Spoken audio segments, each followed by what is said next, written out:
Tonight, we're going to confront something that has quietly unsettled physicists for decades. In the first moments after the Big Bang, the universe created matter and antimatter in almost perfectly equal amounts. And when matter meets antimatter, both are destroyed completely, converted into pure energy. So here is the problem. If the universe made equal parts of both, everything should have annihilated everything else. There should be no atoms, no stars, no planets, no you. The universe should be nothing but a sea of light. And yet, here we are. Something broke the symmetry. Something tipped the balance so slightly that a tiny residue of matter survived. Physicists know this happened. They can calculate how precise the imbalance had to be. But the terrifying part is this. The known laws of physics cannot fully explain why it happened. The universe exists, and our best theories cannot completely account for it. If you find this kind of deep exploration interesting, a quick like or subscribe really helps the channel grow. It's a small thing for you, but it makes a huge difference for me. Now, let's begin. Let's start with something you interact with every single moment of your life, but probably never think about. Matter. Everything around you is matter. The chair you're sitting in, the air you're breathing, the screen you're looking at, the bones and muscles and blood inside your body. All of it is matter. And all matter, every single piece of it in the entire universe, is built from a surprisingly small collection of fundamental particles. If you zoom into any object far enough, past the surface, past the molecular structure, past the atoms, you eventually reach a level where there are only a handful of building blocks. Quarks, which combine in groups of 3 to form protons and neutrons. Electrons, which orbit the nucleus of every atom. And a few other particles that show up in specific situations, like neutrinos, which are produced in nuclear reactions and barely interact with anything at all. These particles, along with the forces that govern how they behave, make up what physicists call the standard model of particle physics. It is the most successful and precisely tested theory in the history of science. It describes the fundamental ingredients of the universe and the rules those ingredients follow. But here is something most people never hear about. For every one of those particles, there exists another particle that is almost identical to it in every way, except certain properties are reversed.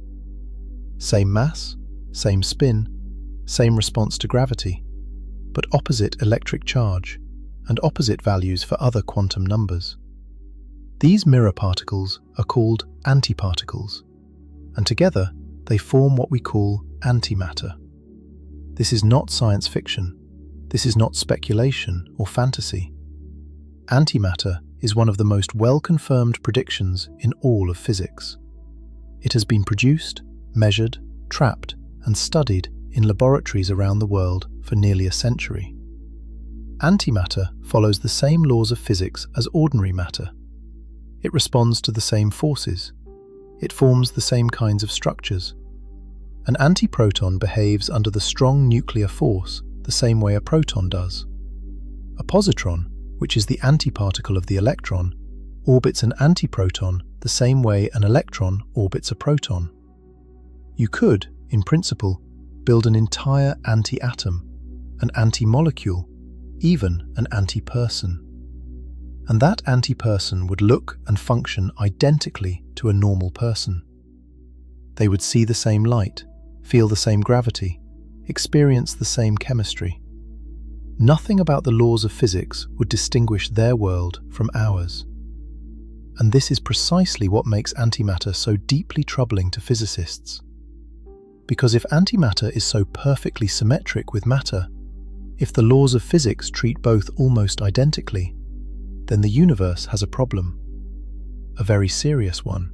One that the best minds in physics have been struggling with for decades. But before we get to that problem, you need to understand where antimatter came from.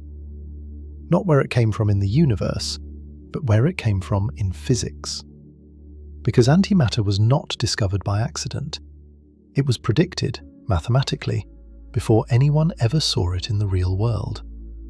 And the story of that prediction is one of the most beautiful moments in the history of science.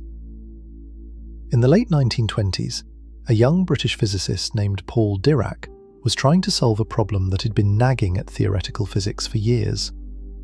Quantum mechanics, the theory describing how particles behave at the smallest scales, had been developing rapidly through that decade. Schrödinger had written his famous wave equation in 1926, providing a powerful mathematical framework for describing how particles like electrons move and interact. But there was a serious limitation. Schrödinger's equation worked beautifully at everyday speeds, at the speeds we are used to, but it did not account for special relativity. It did not incorporate the fact that nothing can travel faster than light, or that space and time are woven together in the way Albert Einstein had shown back in 1905. This mattered because electrons inside atoms can move at significant fractions of the speed of light. In heavy atoms with large nuclei, like gold or uranium, the inner electrons are whipping around at speeds where relativistic effects become genuinely important. They affect the atom's behavior, its chemical properties, even its color. Any complete and accurate description of the electron needed to combine quantum mechanics with special relativity into a single, unified framework. That was the problem Dirac set out to solve, and what he produced was extraordinary.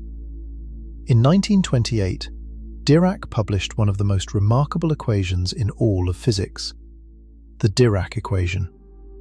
It described the behavior of the electron in a way that was fully consistent with both quantum mechanics and special relativity simultaneously. And it did something unexpected. It naturally explained properties of the electron that had been mysterious up until that point, including electron spin, a quantum mechanical property that had been observed in experiments but had no clear theoretical origin.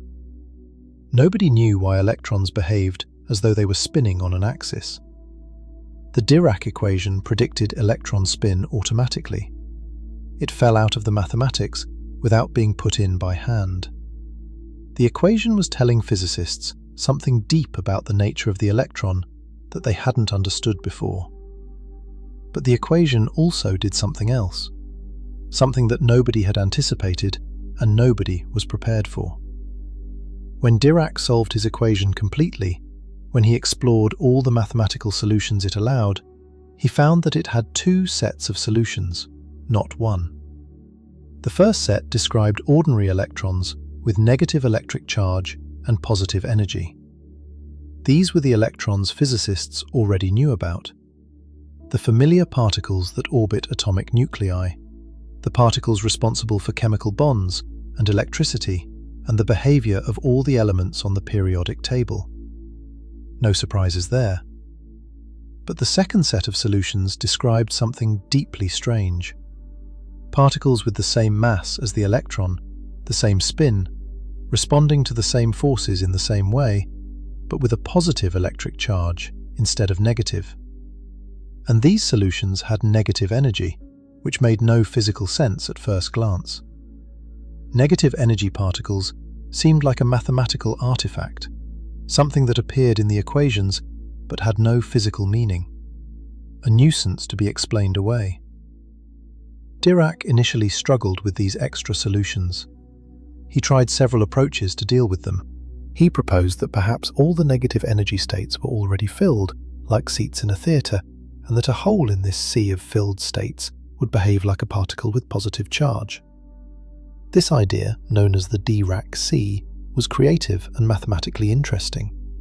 At first, Dirac even wondered if these holes might be protons, since protons are positively charged and were the only known positive particles at the time. But the mathematics was merciless. Whatever these particles were, they had to have exactly the same mass as the electron, and protons are nearly 2,000 times heavier than electrons. The holes could not be protons. They had to be something entirely new, something that had never been observed. Dirac eventually made a prediction that was as bold as anything in the history of physics. there must exist a particle identical to the electron in every measurable property except for its electric charge, which would be positive instead of negative. He called it the anti-electron. Today we call it the positron. This was an extraordinary moment. A physicist, working purely with mathematics, sitting at a desk with pen and paper, had predicted the existence of an entirely new form of matter. Not because he had seen it, not because any experiment had hinted at it, not because he was guessing, but because the mathematics of combining quantum mechanics with special relativity absolutely demanded it.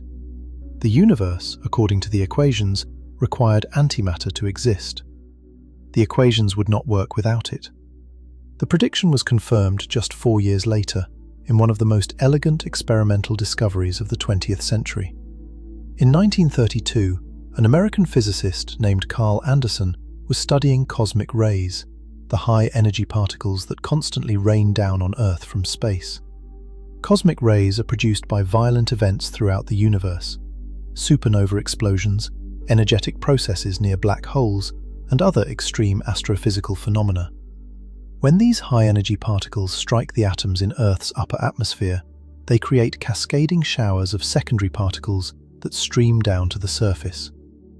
Anderson was using a device called a cloud chamber, which makes the paths of charged particles visible to the eye.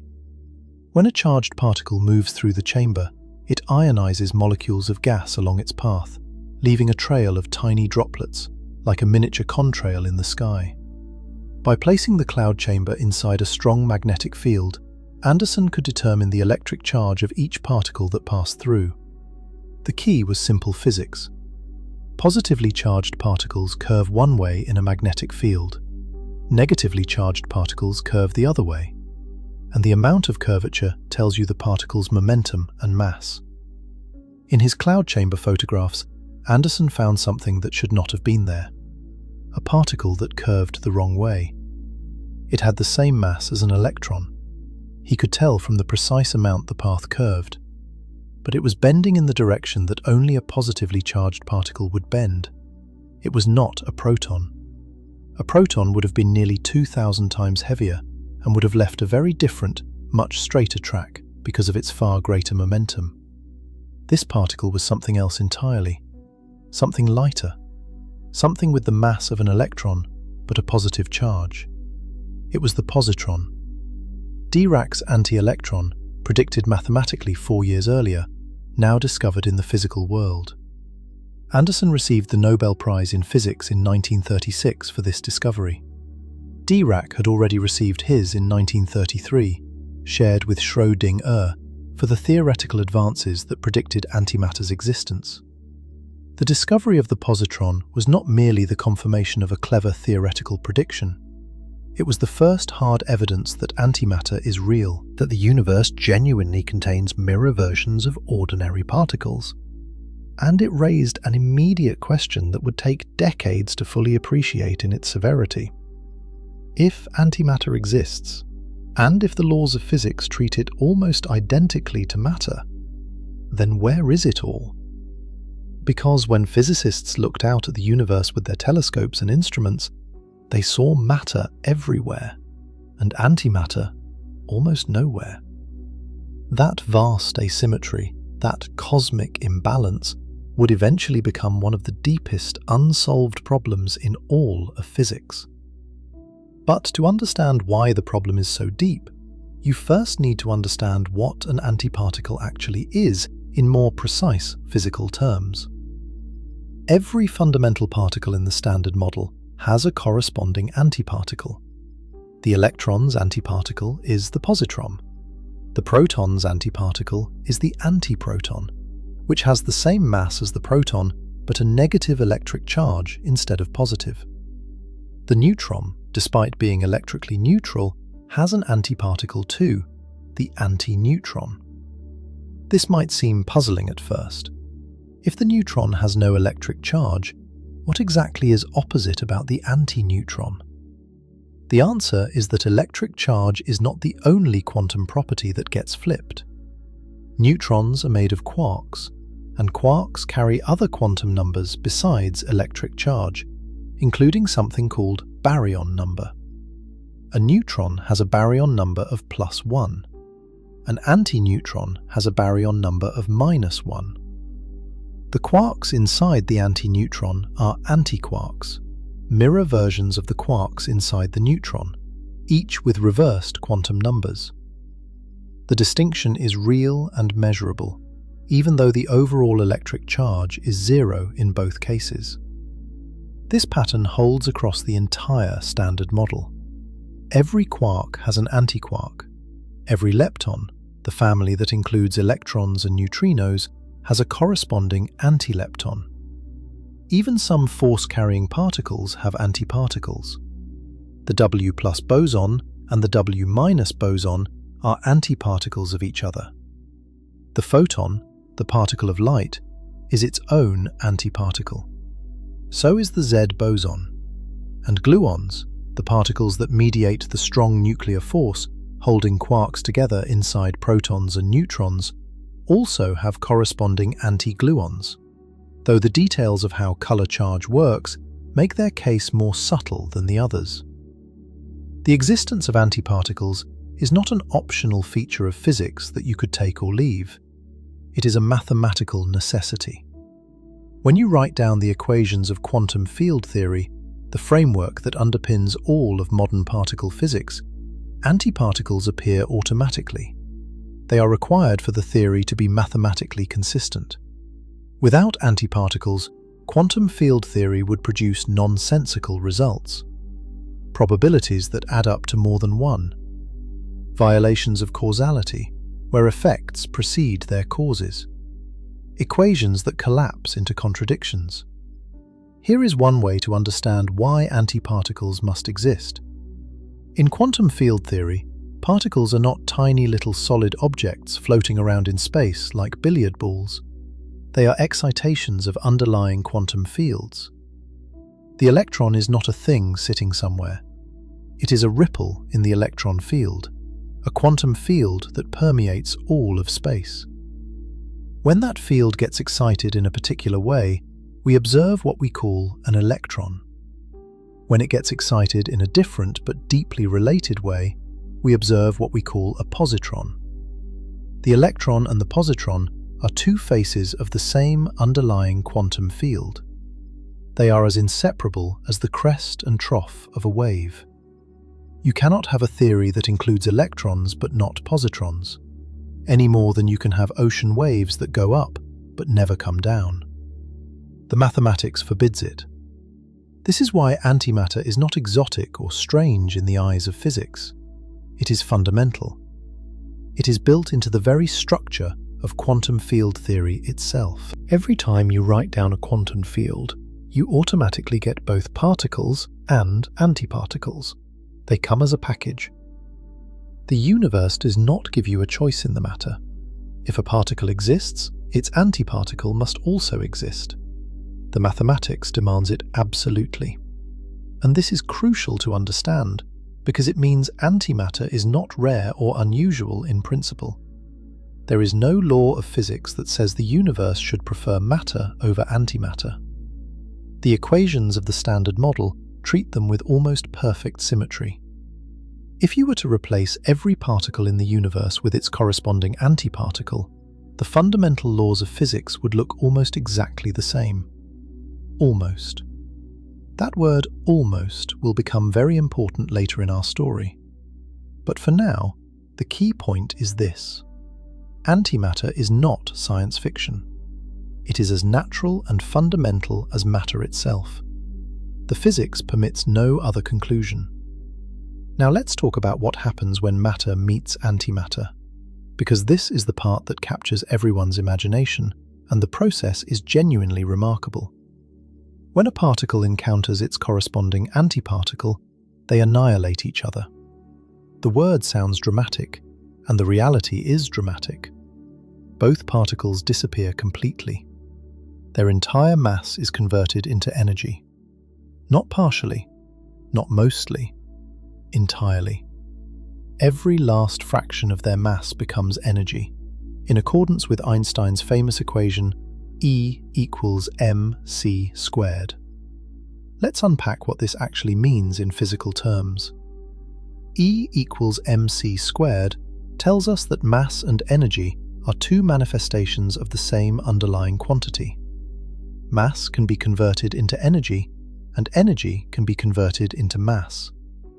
The speed of light squared, c squared, is the conversion factor between them, and it is enormous. The speed of light is about 300,000 kilometers per second. When you square that number, you get roughly 90 billion in the appropriate units. This means that even a tiny amount of mass contains a staggering amount of energy locked inside it. When an electron meets a positron, both particles vanish from existence. In their place, you get gamma-ray photons, particles of very high energy light. The total energy carried by those photons equals the total mass energy of the original electron and positron combined. Everything those particles were, their mass, their kinetic energy, all of it becomes light. Nothing is left behind. No residue, no fragments, no ash. Just pure energy radiating outward at the speed of light. The energy released by matter-antimatter annihilation is extraordinary by any standard of measurement. If you could somehow annihilate 1 kilogram of matter with 1 kilogram of antimatter, you would release roughly 180 quadrillion joules of energy. That is approximately the energy of a 43 megaton nuclear explosion, from just 2 kilograms of total material. For comparison, the largest nuclear weapon ever detonated, the Tsar bomber, tested by the Soviet Union in 1961, had a yield of roughly 50 megatons. 2 kilograms of matter and antimatter meeting each other would release nearly as much energy as the most powerful nuclear weapon in human history. This is why antimatter sometimes appears in science fiction as a superweapon or a miracle fuel source. The energy density is unmatched by any other process known to physics. Nuclear fission, which powers nuclear reactors and atomic bombs, converts only about 0.1% of its fuel's mass into energy. Nuclear fusion, which powers the sun and hydrogen bombs, converts roughly 0.7%. But matter-antimatter annihilation converts 100%. Every unit of mass becomes energy. There is no more efficient conversion process permitted by the laws of physics. But in practice, antimatter is nowhere close to being a practical energy source, at least not with anything resembling current technology. Producing antimatter requires enormous amounts of energy, vastly more energy than you ever get back from annihilating it. Creating a single gram of antimatter with current methods would cost trillions of dollars and require an impractically long time at present production rates. Antimatter is by far the most expensive substance in the universe to manufacture. And this is not a limitation that clever engineering can easily fix. Creating antimatter requires accelerating particles to extreme energies and then converting that energy into particle-antiparticle pairs. The process is inherently inefficient because of the second law of thermodynamics. You always put in more energy than you get out. Antimatter is not a source of free energy. It is more like a storage medium, and an incredibly expensive one at that. Despite the expense and difficulty of producing antimatter in large quantities, it is far from rare in the broader context of physics. It shows up constantly in nature and in laboratories all around you. Understanding just how common antimatter actually is helps you appreciate why the deeper cosmological problem is so severe. Start with the most familiar example. If you have ever had a PET scan at a hospital, you have directly benefited from antimatter annihilation happening inside your own body.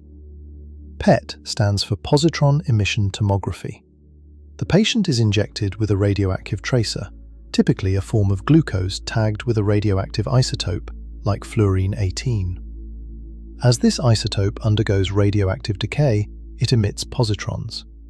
Each positron travels a very short distance through the surrounding tissue, less than a millimeter in most cases, before it encounters a regular electron in the body. The two annihilate each other, producing a pair of gamma-ray photons that fly off in precisely opposite directions. Detectors arranged in a ring surrounding the patient pick up these paired photons, and a computer uses their arrival times and positions to reconstruct a detailed three-dimensional image of where the tracer accumulated. This is matter-antimatter annihilation happening inside a living human body, in a hospital, as routine clinical imaging. There is nothing exotic about it. Antimatter also occurs naturally without any human intervention. Bananas contain small amounts of potassium-40, a naturally radioactive isotope of potassium. When potassium-40 decays, it occasionally produces a positron. You are right now sitting near everyday objects that occasionally emit particles of antimatter. The amounts are vanishingly small and completely harmless. But the point is that antimatter production is not confined to billion-dollar particle physics laboratories. It happens in nature constantly.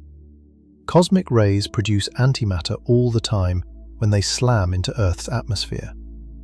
A high-energy proton arriving from deep space strikes a nitrogen or oxygen nucleus in the upper atmosphere, and the energy of the collision is sufficient to create particle-antiparticle pairs. Positrons, antiprotons, and other antiparticles are produced in these atmospheric collisions. They exist briefly before encountering ordinary matter and annihilating. Earth is constantly bathed in a thin but measurable drizzle of antimatter from cosmic ray showers overhead. In particle accelerators, antimatter production is entirely routine. At CERN, the European Organization for Nuclear Research near Geneva, Switzerland, physicists produce antiprotons by slamming high-energy protons into a metal target. The kinetic energy of the collision converts into mass, creating new particle-antiparticle pairs, including proton-antiproton pairs. The antiprotons are then carefully collected using magnetic fields, slowed down, and stored in magnetic traps where they can be held for extended periods.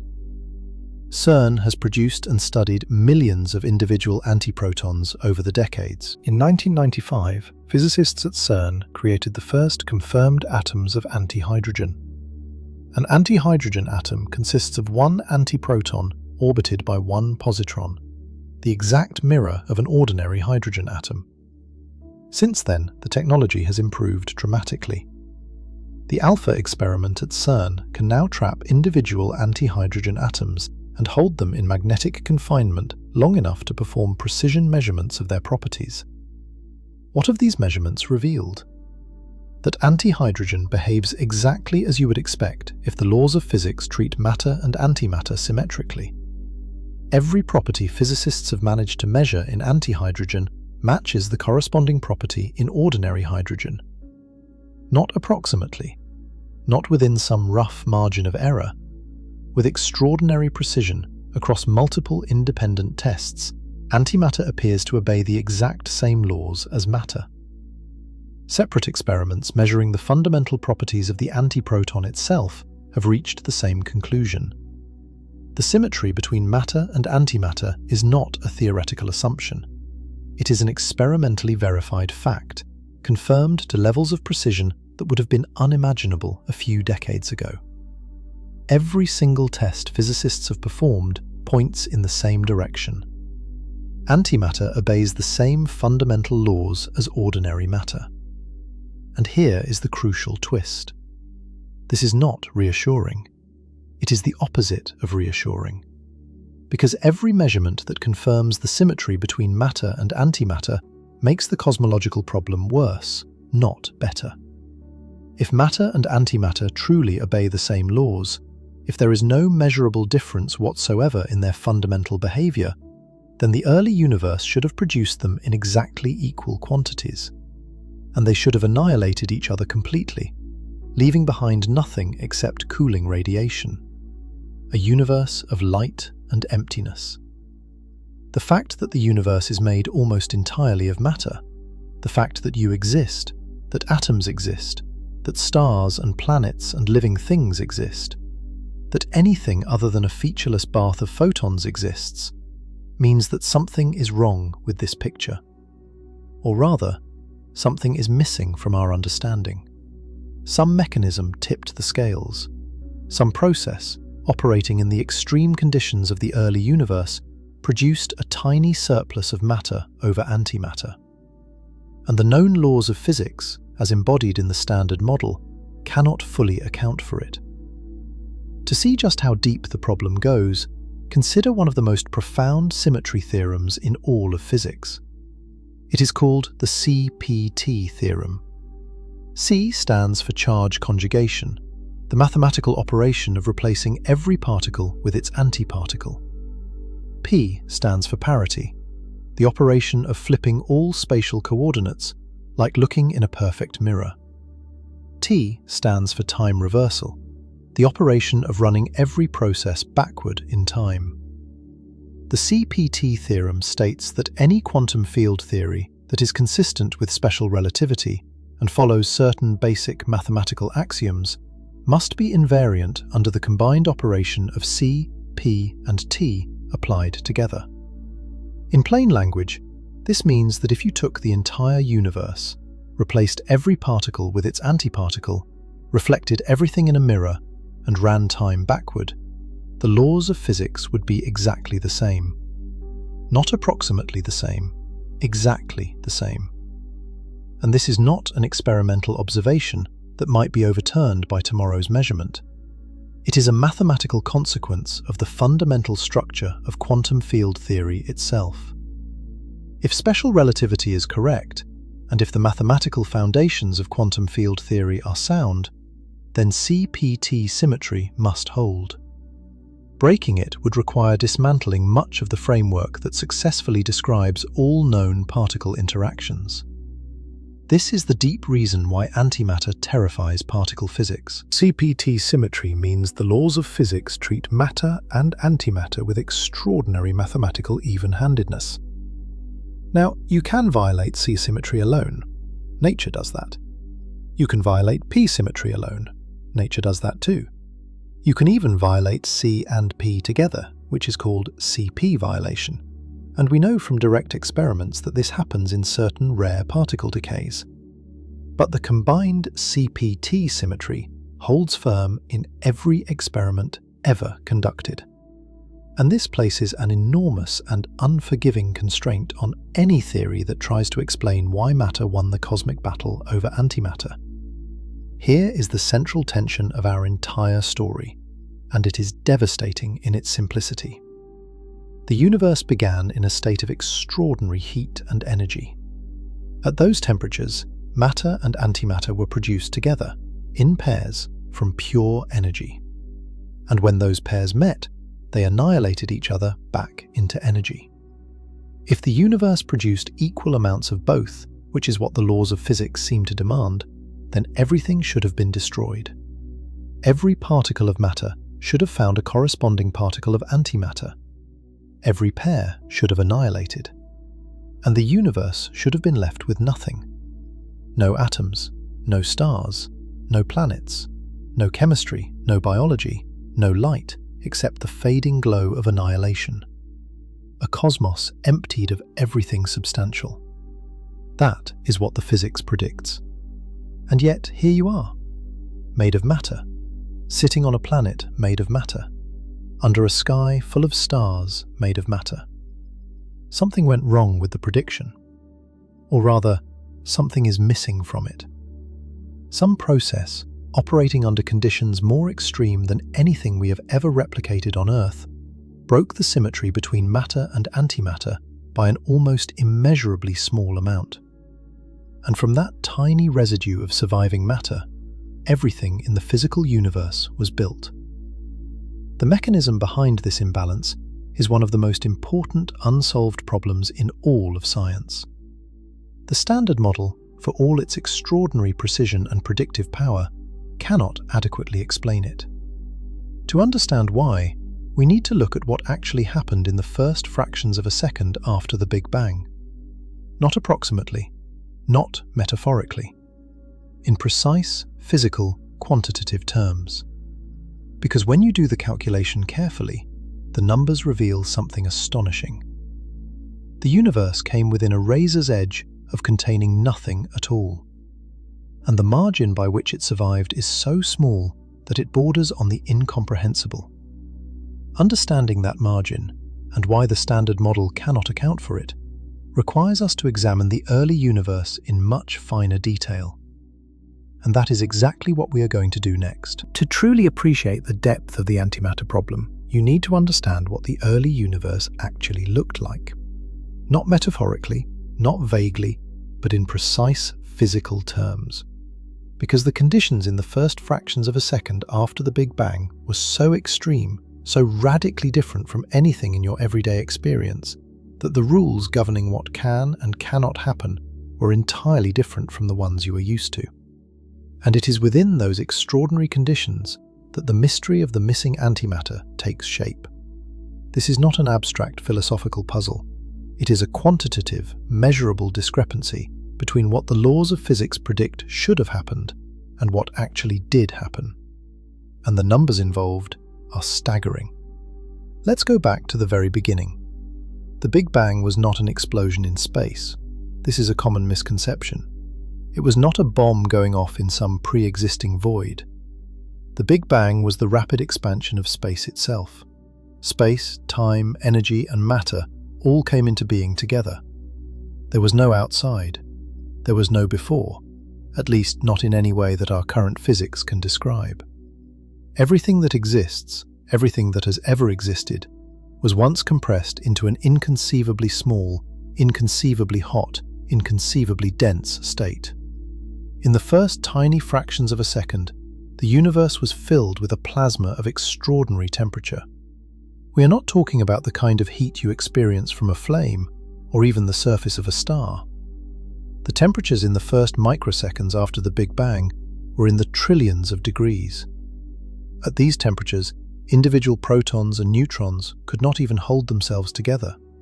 The quarks and gluons that normally bind together to form protons and neutrons were flying free in what physicists call a quark-gluon plasma. There were no atoms, no nuclei, no molecules, no structures of any kind. Just a seething, roiling soup of the most fundamental particles and their corresponding antiparticles, all moving at speeds close to the speed of light, constantly colliding, annihilating, and being recreated from pure energy. This is the key process you need to understand. At sufficiently high temperatures, energy can spontaneously convert into matter. Not metaphorically, literally.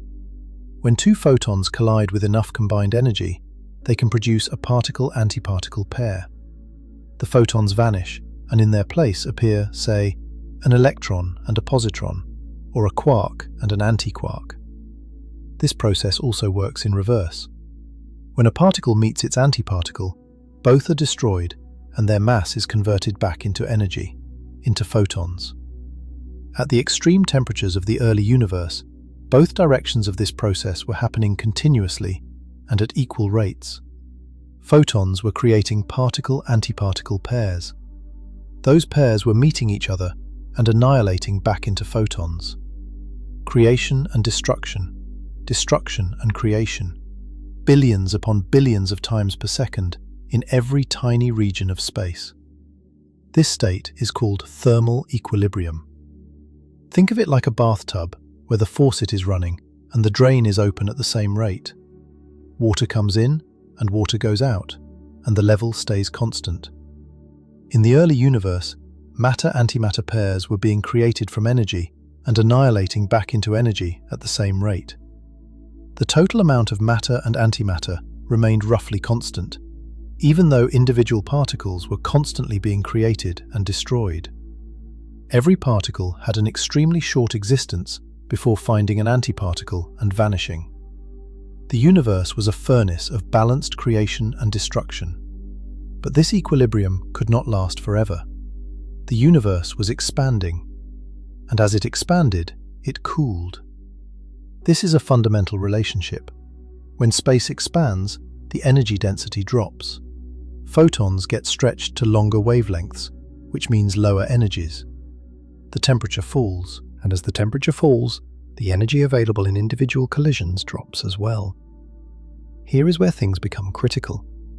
Creating a particle-antiparticle pair requires a minimum amount of energy. To create an electron-positron pair, you need at least the combined rest mass energy of both particles. That comes out to about 1.02 mega-electron volts. To create a proton-antiproton pair, you need much more, about 1,876 mega-electron volts, because protons are far more massive than electrons. As long as the temperature of the universe is high enough that typical photon collisions carry more energy than these thresholds, pairs are being created freely. But as the temperature drops below these thresholds, creation shuts off. There is no longer enough energy in the average collision to produce new pairs. The annihilation, however, does not shut off. Particles and antiparticles can still find each other and destroy each other at any temperature. There is no energy threshold for annihilation. It happens whenever a particle and its antiparticle come close enough together to interact. So what happens is this. The universe cools below the creation threshold. No new particle-antiparticle pairs are being made, but existing particles and antiparticles are still finding each other and annihilating. The pairs destroy each other one by one, and each annihilation converts the pair's mass back into photon energy. The process continues relentlessly until there are no more pairs left to annihilate. If the universe had started with exactly equal amounts of matter and antimatter, and if every particle had found a partner, the result would have been total annihilation. Every last particle of matter would have been destroyed by a corresponding particle of antimatter, and every last particle of antimatter would have been destroyed by a corresponding particle of matter. The universe would have been left with nothing but radiation. A vast, expanding, slowly cooling bath of photons with no material content whatsoever. No protons, no neutrons, no electrons, no atoms, no molecules, no chemistry, no structures, no stars, no planets, no galaxies, no life. Just light, fading forever into the dark. This is what the physics predicts if you start with perfect symmetry, and it is not what happened. When the Great Annihilation was over, when the temperature of the universe had dropped too low for any further pair creation, and virtually all particle-antiparticle pairs had met and destroyed each other, something was left behind. A tiny surplus of matter. Not antimatter, matter. For every billion or so antimatter particles that existed during the hot, dense early phase, there had been approximately 1,000,000,001 matter particles. That extra one particle per billion had no antimatter partner to annihilate with. It survived. And from that minuscule residue, from that almost negligibly small excess, everything in the physical universe was eventually constructed. Let the precision of this number sink in for a moment. The imbalance was roughly 1 part in a billion. Not 1 part in 10, not 1 part in 1,000, 1 part in a billion. If you had a billion red marbles and a billion blue marbles and removed them in matched pairs, you would be left with approximately 1 red marble. That single remaining marble, proportionally speaking, represents all the matter in the observable universe. Every galaxy you have ever seen in a photograph, every star visible to the naked eye on a clear night, every atom in your body, every molecule of water in every ocean on every planet, all of it came from that almost imperceptibly tiny surplus. We can actually measure this surplus with remarkable precision. The cosmic microwave background radiation, the faint afterglow of the Big Bang that fills the universe in every direction, carries detailed information about the conditions of the early universe. By studying its spectrum and its tiny temperature fluctuations, cosmologists have determined that the ratio of baryons, the particles that make up ordinary matter like protons and neutrons, to photons in the universe is approximately 6.1 times 10 to the minus 10. That number, often called the baryon to photon ratio, tells us the density of matter that survived the Great Annihilation relative to the radiation that was produced by the annihilation itself. And it corresponds to exactly the kind of surplus we have been describing. Roughly one extra matter particle for every billion matter-antimatter pairs that annihilated. The photons from those ancient annihilations are still here.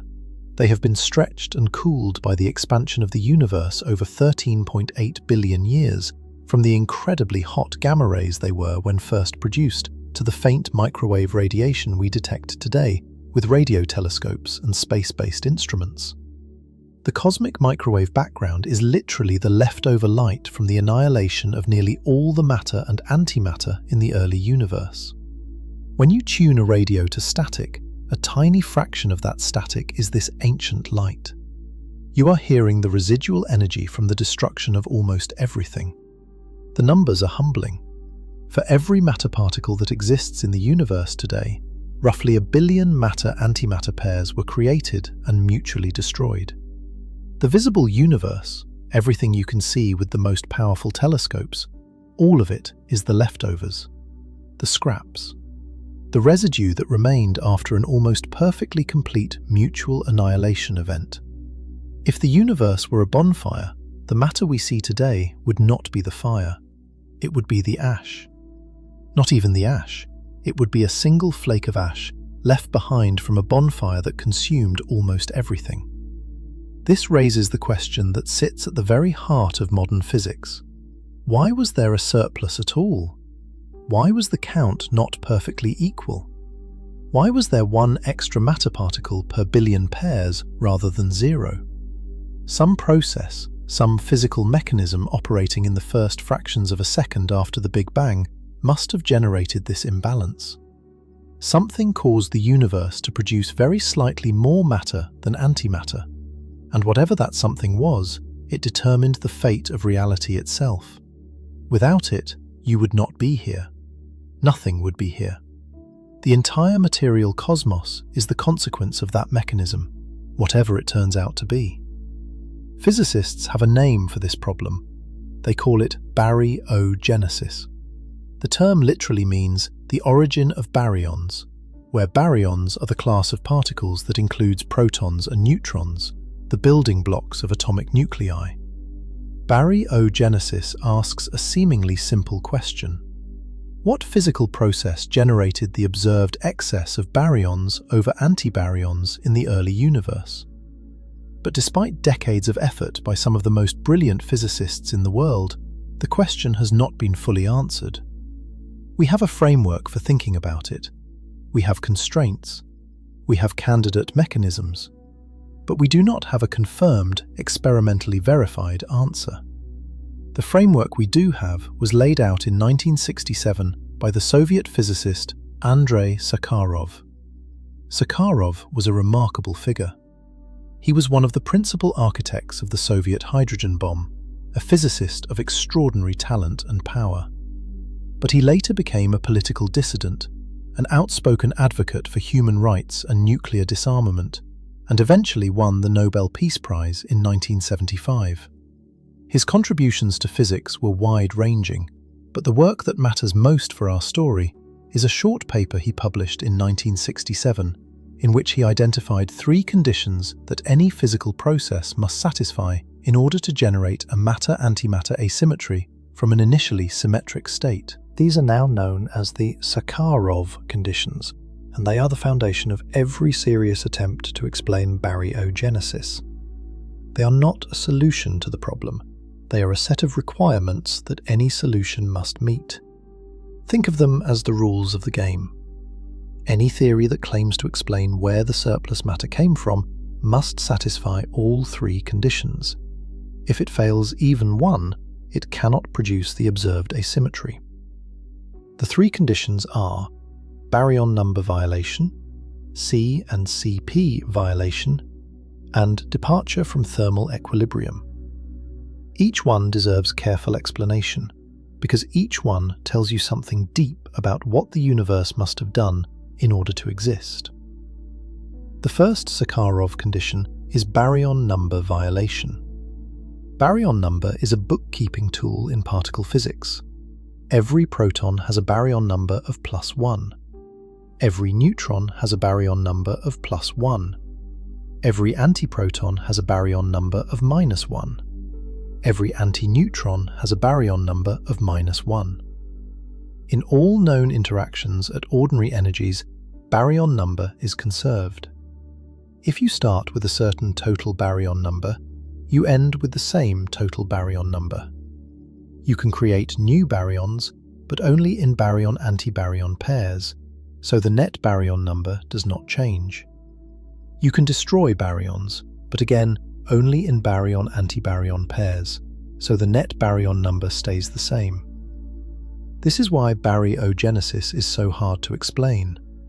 If baryon number is strictly conserved, then you can never start with 0 net baryon number and end up with a positive net baryon number.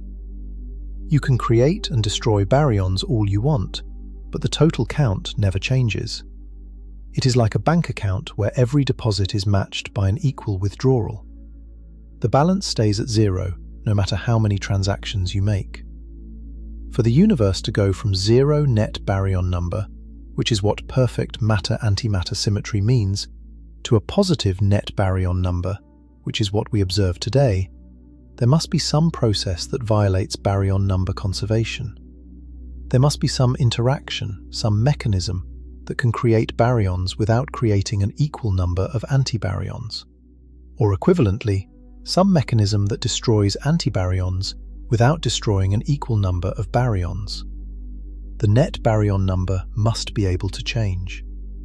This might sound like it violates a fundamental law of physics, and in a sense it does, at least at the level of the standard model as we encounter it in everyday low-energy physics. But the situation is more subtle than that.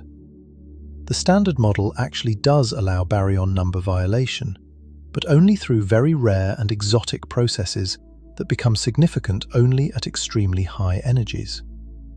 These processes involve what are called sphalerons, which are non-perturbative quantum effects in the electroweak sector of the standard model. Without going too deep into the mathematics, sphalerons are configurations of the electroweak field that can change baryon number. They violate baryon number conservation, but they also simultaneously violate lepton number conservation by the same amount, so a quantity called B minus L, baryon number minus lepton number, is still conserved. At low temperatures, the kind of temperatures we encounter in everyday life, and even in particle accelerators, sphaleron processes are incredibly rare. So rare that they have never been directly observed. The probability is suppressed by a factor that is essentially 0 for practical purposes.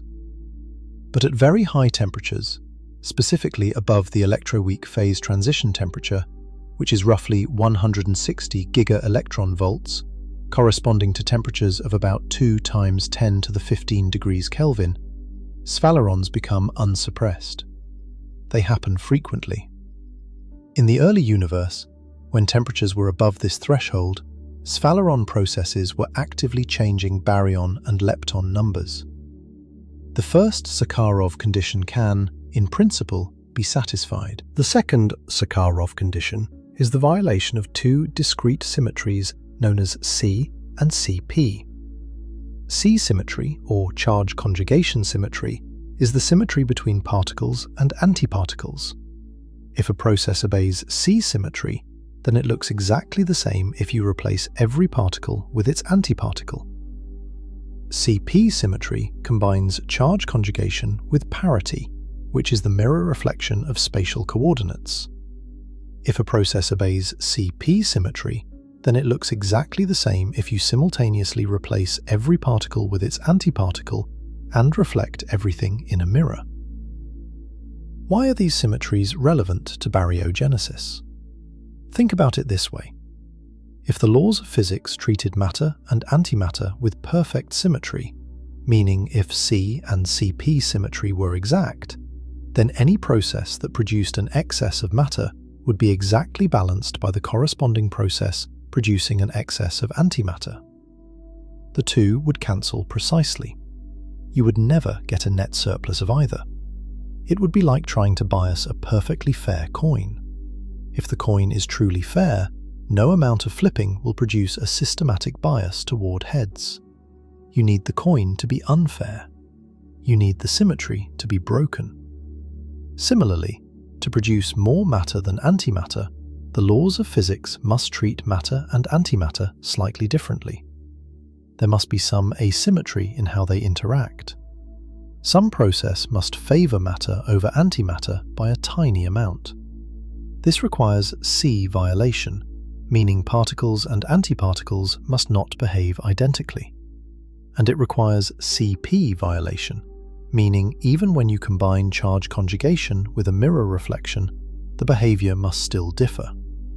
If only C is violated but CP is conserved, the asymmetry washes out when you account for parity. We know for a fact that both C and CP symmetry are violated in nature. The weak nuclear force, one of the 4 fundamental forces, violates both.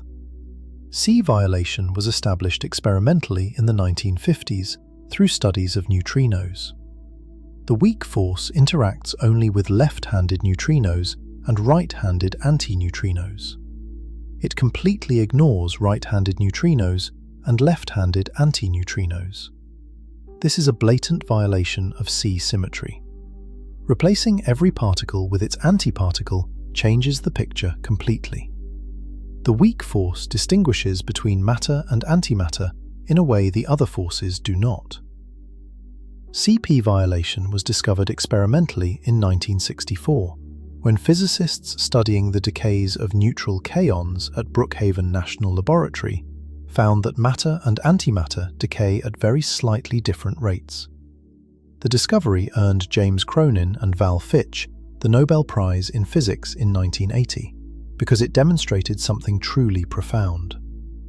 The laws of physics are not perfectly symmetric between matter and antimatter. There is a built-in, fundamental preference, even if it is very small. We will look at this experiment and its implications in much more precise detail shortly. Since then, CP violation has been confirmed and measured with far greater precision in other particle systems, particularly B mesons, through dedicated experiments that ran for over a decade. Every measurement has confirmed that the standard model's mechanism for CP violation, encoded in a mathematical structure called the CKM matrix, correctly describes the observed asymmetries. These experiments provided such powerful confirmation of the theoretical framework that the Nobel Prize in Physics was awarded in 2008 to Kobayashi and Maskawa for their original prediction. The CKM matrix, named after physicists Kabibo, Kobayashi, and Maskawa, is the standard model's built-in source of CP violation. Kobayashi and Maskawa had predicted in 1973 that CP violation required at least 3 generations of quarks, at a time when only 2 were known. The subsequent discovery of the 3rd generation confirmed their prediction beautifully. So the second Sakharov condition is satisfied in nature. C and CP symmetry are violated by the weak interaction. The laws of physics genuinely treat matter and antimatter differently, at least in certain processes. The coin is not perfectly fair. The third and final Sakharov condition is departure from thermal equilibrium. This one is perhaps the most subtle, but it is absolutely essential. In a state of perfect thermal equilibrium, every process and its reverse occur at exactly the same rate. For every reaction that creates a net baryon, there is a reverse reaction that destroys one. The creation and destruction balance exactly, and no net asymmetry can build up. It is like trying to fill a bucket with a hole in the bottom that drains water at exactly the same rate you pour it in. The level never rises. To generate a net baryon excess, the universe must pass through a period where thermal equilibrium is broken. There must be a moment where conditions change fast enough that forward and reverse reaction rates become unequal. Processes that create baryons must, for a brief window, outpace the reverse processes that destroy them. Or equivalently, processes that destroy antibaryons must outpace the creation of new antibaryons. In the early universe, there are several possible sources of departure from thermal equilibrium. The most obvious is the expansion of the universe itself. As the universe expands and cools, the temperature drops. If the cooling happens fast enough, certain reactions may not have time to keep up. They fall out of equilibrium, meaning their forward and reverse rates are no longer balanced. This is a generic feature of the expanding universe and provides a natural mechanism for satisfying the third Sakharov condition. A more dramatic departure from equilibrium could come from a phase transition. In physics, a phase transition is a sudden change in the state of a system, like water freezing into ice or boiling into steam. In the early universe, as the temperature dropped, the fundamental forces underwent phase transitions. The most relevant for baryogenesis is the electroweak phase transition, which occurred roughly 10 to the minus 12 seconds after the Big Bang, when the temperature dropped below about 160 giga-electron volts. Above this temperature, the electromagnetic force and the weak nuclear force are unified into a single electroweak force. Below it, they separate into the distinct forces we observe today. If this phase transition was first order, meaning it happened abruptly, with bubbles of the new phase nucleating and expanding in the old phase, like bubbles of steam forming in boiling water, then the expanding bubble walls would create extreme departure from thermal equilibrium. The boundary between the old phase and the new phase would be a region of violent non-equilibrium physics, where baryon number violation could operate in conjunction with CP violation to generate a net baryon asymmetry. This scenario is called electroweak baryogenesis, and it is one of the leading candidates for explaining the matter-antimatter asymmetry. But there is a problem. Current calculations suggest that in the Standard Model, the electroweak phase transition is not first order. It is a smooth crossover, a gradual change rather than an abrupt one. A crossover does not produce the dramatic departure from equilibrium needed for effective baryogenesis. This means the Standard Model, on its own, does not provide a sufficiently strong departure from equilibrium through the electroweak phase transition. So here is where things stand with the three Sakharov conditions and the Standard Model. Baryon number violation exists in the Standard Model through Sphaleron processes, but these processes conserve B minus L, which limits their effectiveness. C and CP violation exist in the Standard Model through the weak interaction and the CKM matrix, but the amount is far too small to account for the observed baryon asymmetry.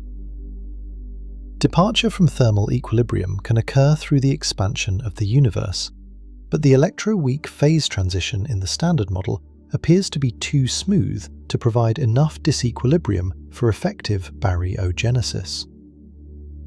Each Sakharov condition is technically present in the Standard Model, but none of them is present in sufficient strength. The Standard Model contains the right ingredients, but in the wrong quantities. It has the recipe, but not enough of each ingredient.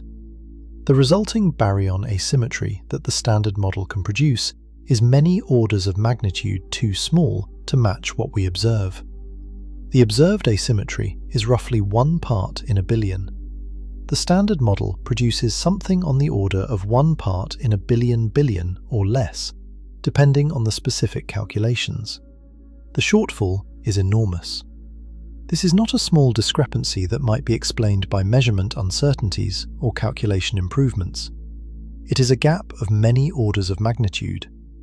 It is like predicting that a pot of water placed over a flame should warm by 1/1000th of a degree when you can see with your own eyes that it is boiling. The qualitative picture is right. The Standard Model knows that some asymmetry should exist, but the quantitative prediction falls catastrophically short of reality. Sakharov's 3 conditions tell us what kind of physics is needed. They tell us the locks that any key must fit. But the Standard Model's version of that key is too small, too weak, too feeble to turn the lock. Something else is needed. Some new physics, some mechanism beyond the Standard Model, must have operated in the early universe to satisfy the Sakharov conditions strongly enough to produce the asymmetry we see. This is why the matter-antimatter asymmetry is not just an interesting puzzle.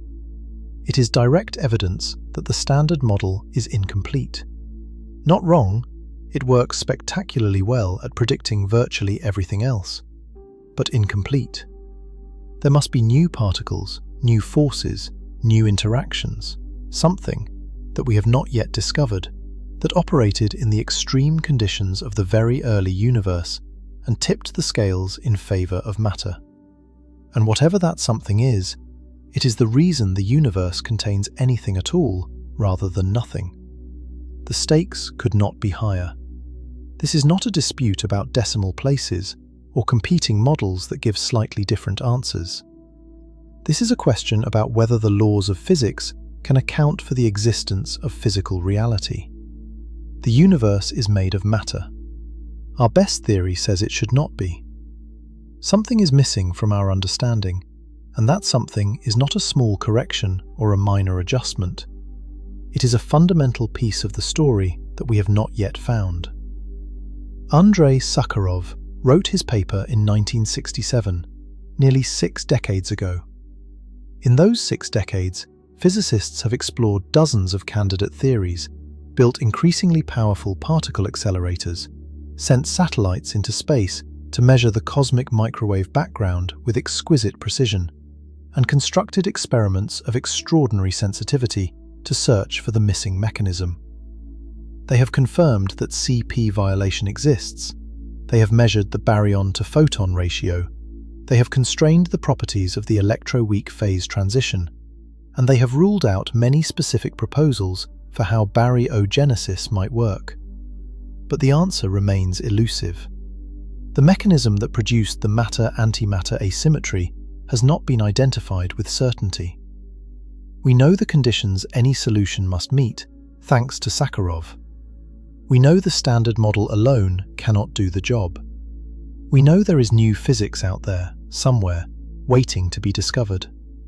But we do not yet know what it is, and until we find it, the existence of the material universe remains, in a very real and precise sense, unexplained. The atoms in your body should not exist. The stars you see at night should not exist. The planet beneath your feet should not exist. According to the known laws of physics, applied carefully and quantitatively to the conditions of the early universe, all of this should have been annihilated in the first seconds after the Big Bang. It was not. And explaining why it was not is one of the deepest, most important, and most stubbornly unsolved problems in all of physics. Now you know the framework. You know the 3 conditions Sakharov identified. You know that any explanation for the survival of matter must involve baryon number violation, CP violation, and departure from thermal equilibrium. And you know that the standard model contains at least some version of each. So the natural question becomes, why isn't that enough? If the standard model has all the ingredients, why can't it bake the cake? This is where things get technically precise, and the precision matters. Because the standard model does not fail at explaining the matter-antimatter asymmetry in some vague, hand-waving way. It fails quantitatively, by a staggering margin. When you actually calculate how much baryon asymmetry the known mechanisms of the standard model can produce, you get a number that is billions of times too small. The laws of physics as we currently understand them can account for perhaps 1/10 of the matter that actually exists. The rest has no explanation within the standard model. None. And understanding exactly where and how the calculation falls short is essential to appreciating why this problem is so severe. Let's start with CP violation, because this is where the standard model's failure is most clearly measured. As we discussed, CP violation means that the laws of physics are not perfectly symmetric when you simultaneously swap particles for antiparticles and reflect spatial coordinates. Certain processes involving the weak nuclear force proceed at slightly different rates for matter and antimatter. The standard model predicts this. Experiments confirm it. So far, so good. But the devil is in the details. specifically in how much CP violation the standard model actually produces.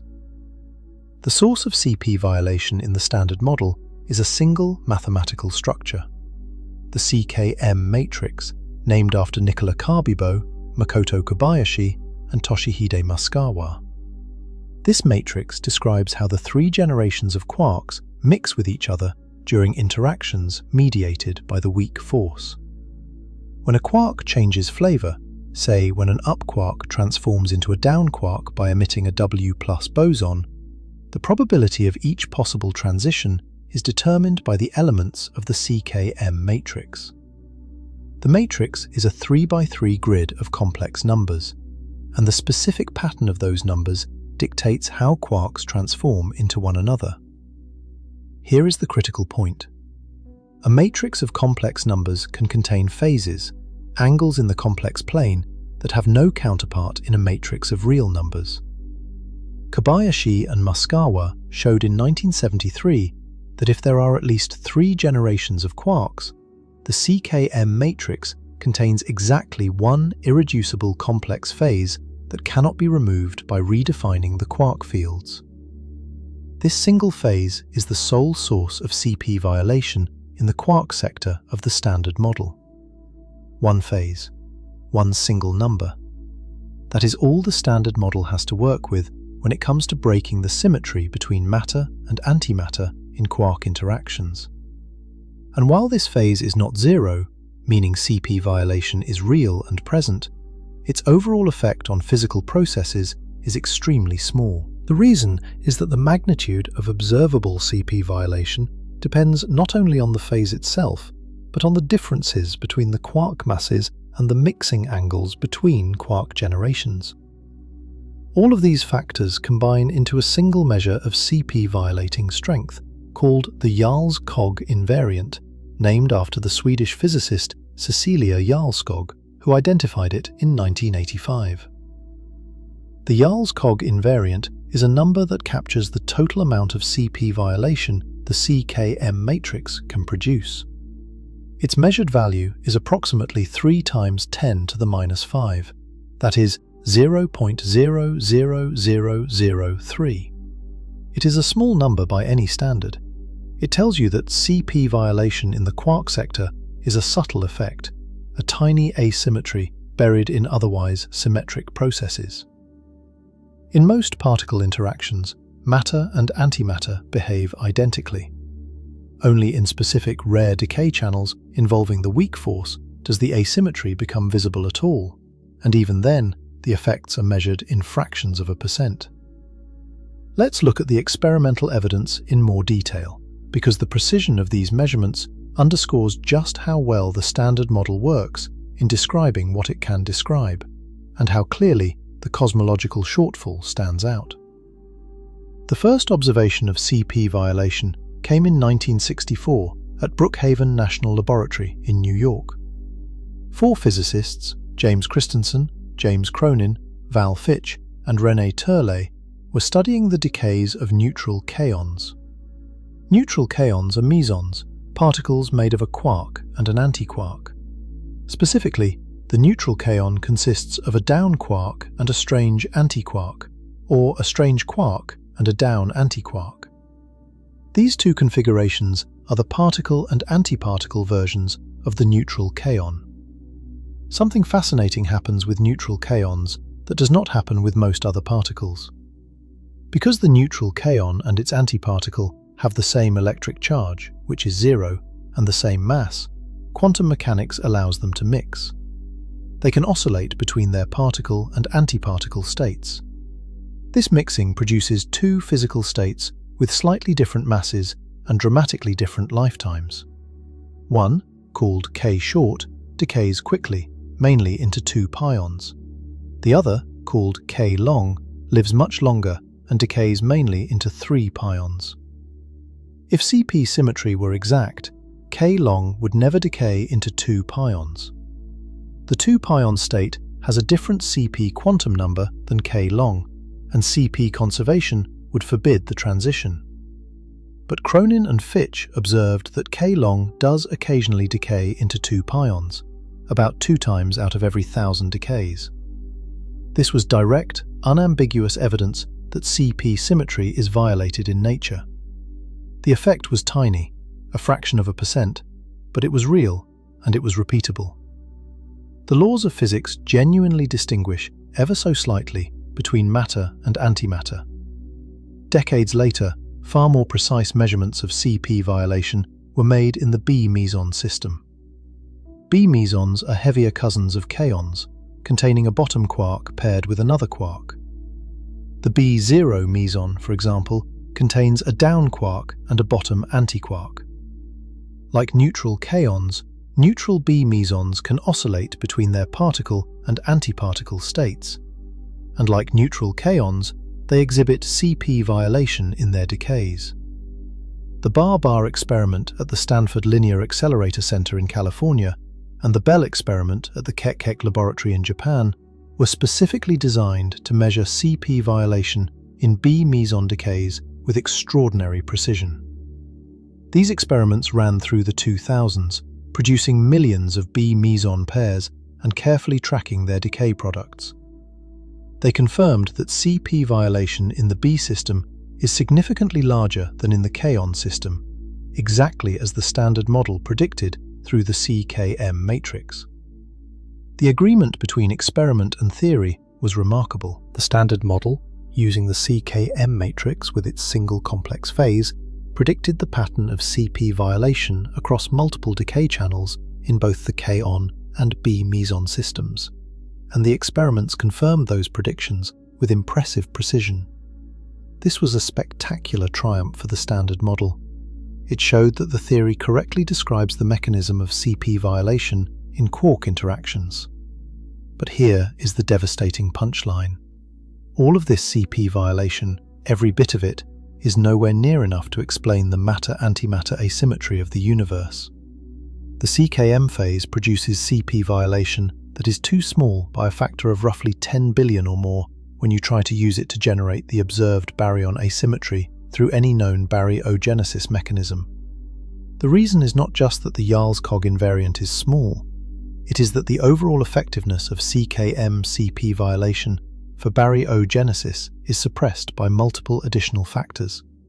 In the early universe, the relevant processes operate at temperatures above the electroweak scale, around 160 giga-electron volts or higher. At these temperatures, the quark masses become much less important compared to the ambient thermal energy. The mass differences between quarks, which amplify CP violating effects at low energies, become relatively smaller at high energies. The CP violation effectively becomes even weaker precisely when you need it most, in the hot, dense conditions of the early universe where baryogenesis must occur. Physicists have performed careful calculations of the baryon asymmetry the standard model can produce through electroweak baryogenesis, incorporating CKM-CP violation, Sphaleron processes, and the dynamics of the electroweak phase transition. The result is a baryon-to-photon ratio on the order of 10 to the minus 20 or smaller. Compare that with the observed value of about 6 times 10 to the minus 10. The standard model prediction falls short by at least 10 orders of magnitude. That is a factor of at least 10 billion. This is not a case of being off by a few percent or even a few times. The standard model undershoots the observed asymmetry by a factor so enormous that it is equivalent to predicting a raindrop and observing an ocean. Now let's examine the second component of the standard model's failure: baryon number violation through Sphaleron processes. As we explored earlier, sphalerons are non-perturbative configurations of the electroweak gauge fields that can change baryon number. At temperatures above the electroweak phase transition, Sphaleron processes are unsuppressed and occur frequently. They can convert quarks into leptons and vice versa, changing baryon number and lepton number simultaneously while preserving the combination B-L, baryon number minus lepton number. This is actually a powerful ingredient. Sphalerons provide genuine baryon number violation within the standard model. They can create and destroy baryons. At temperatures above roughly 160 giga-electron volts, they operate at full strength. In principle, this satisfies the first Sakharov condition. But sphalerons have a crucial limitation. They conserve B-L. This means that sphalerons alone cannot generate a net baryon asymmetry from an initial state with 0 B-L. If you start with equal amounts of baryons and antibaryons and equal amounts of leptons and antileptons so that B-L equals 0, sphalerons will rearrange baryons and leptons but will never produce a net excess of baryons. They are constantly shuffling the deck, but the total always stays at 0. For sphaleron-driven baryogenesis to work, you either need to start with a non-zero B-L, which pushes the problem elsewhere, or you need some other source of baryon number violation that does not conserve B-L. The standard model does not provide such a source. Grand unified theories, which are extensions beyond the standard model, typically do include interactions that violate B-L. But within the standard model itself, the sphaleron mechanism is incomplete. It can redistribute baryon number, but it cannot generate it from scratch given symmetric initial conditions. And now, the third failure point. The electroweak phase transition itself. For electroweak baryogenesis to work, the phase transition must be strongly first order. This means it must happen abruptly, with bubbles of the broken symmetry phase nucleating within the unbroken phase and expanding outward. The boundary between the two phases, the bubble wall, creates a sharp departure from thermal equilibrium. Particles passing through the bubble wall experience rapidly changing conditions. Sphalerons are active on one side of the wall, but suppressed on the other. CP-violating interactions at the wall preferentially kick matter and antimatter in different directions. The combination of all these effects at the bubble wall can, if conditions are right, generate a net baryon asymmetry that gets locked in as the bubble expands and the universe transitions fully to the broken phase. This is an elegant and physically compelling picture. The problem is that, within the standard model, the electroweak phase transition is not first order.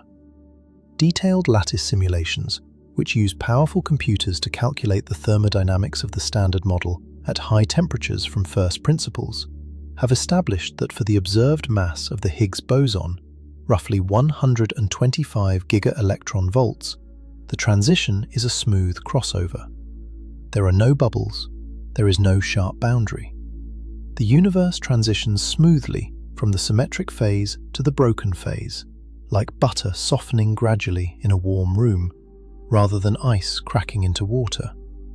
A smooth crossover does not produce the violent departure from equilibrium that electroweak baryogenesis requires.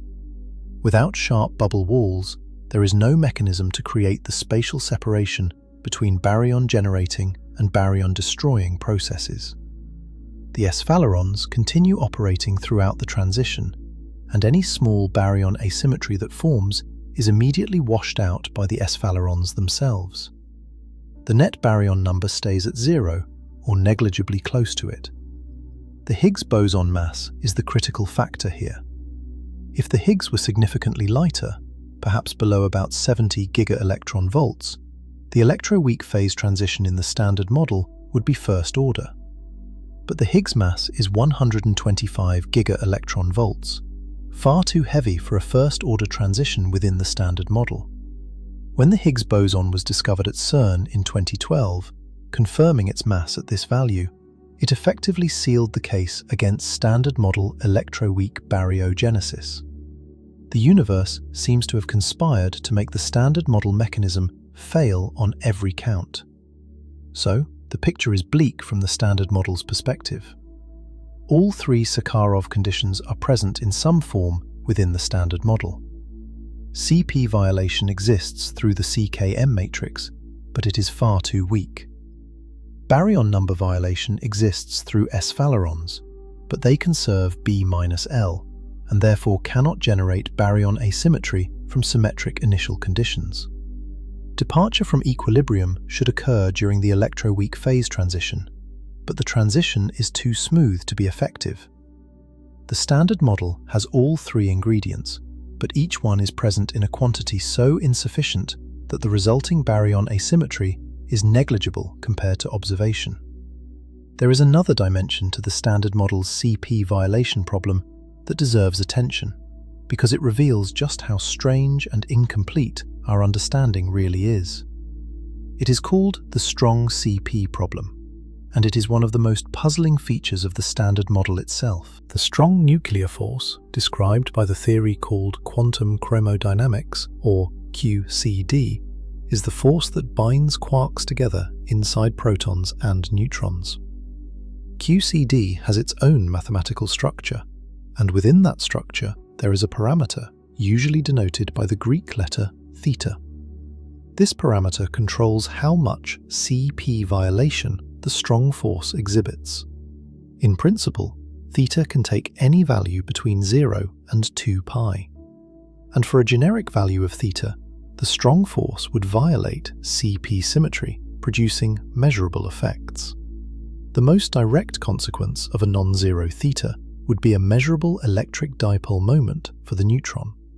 An electric dipole moment means the neutron would have a slight asymmetry in how positive and negative charge is distributed within it, even though it is electrically neutral overall.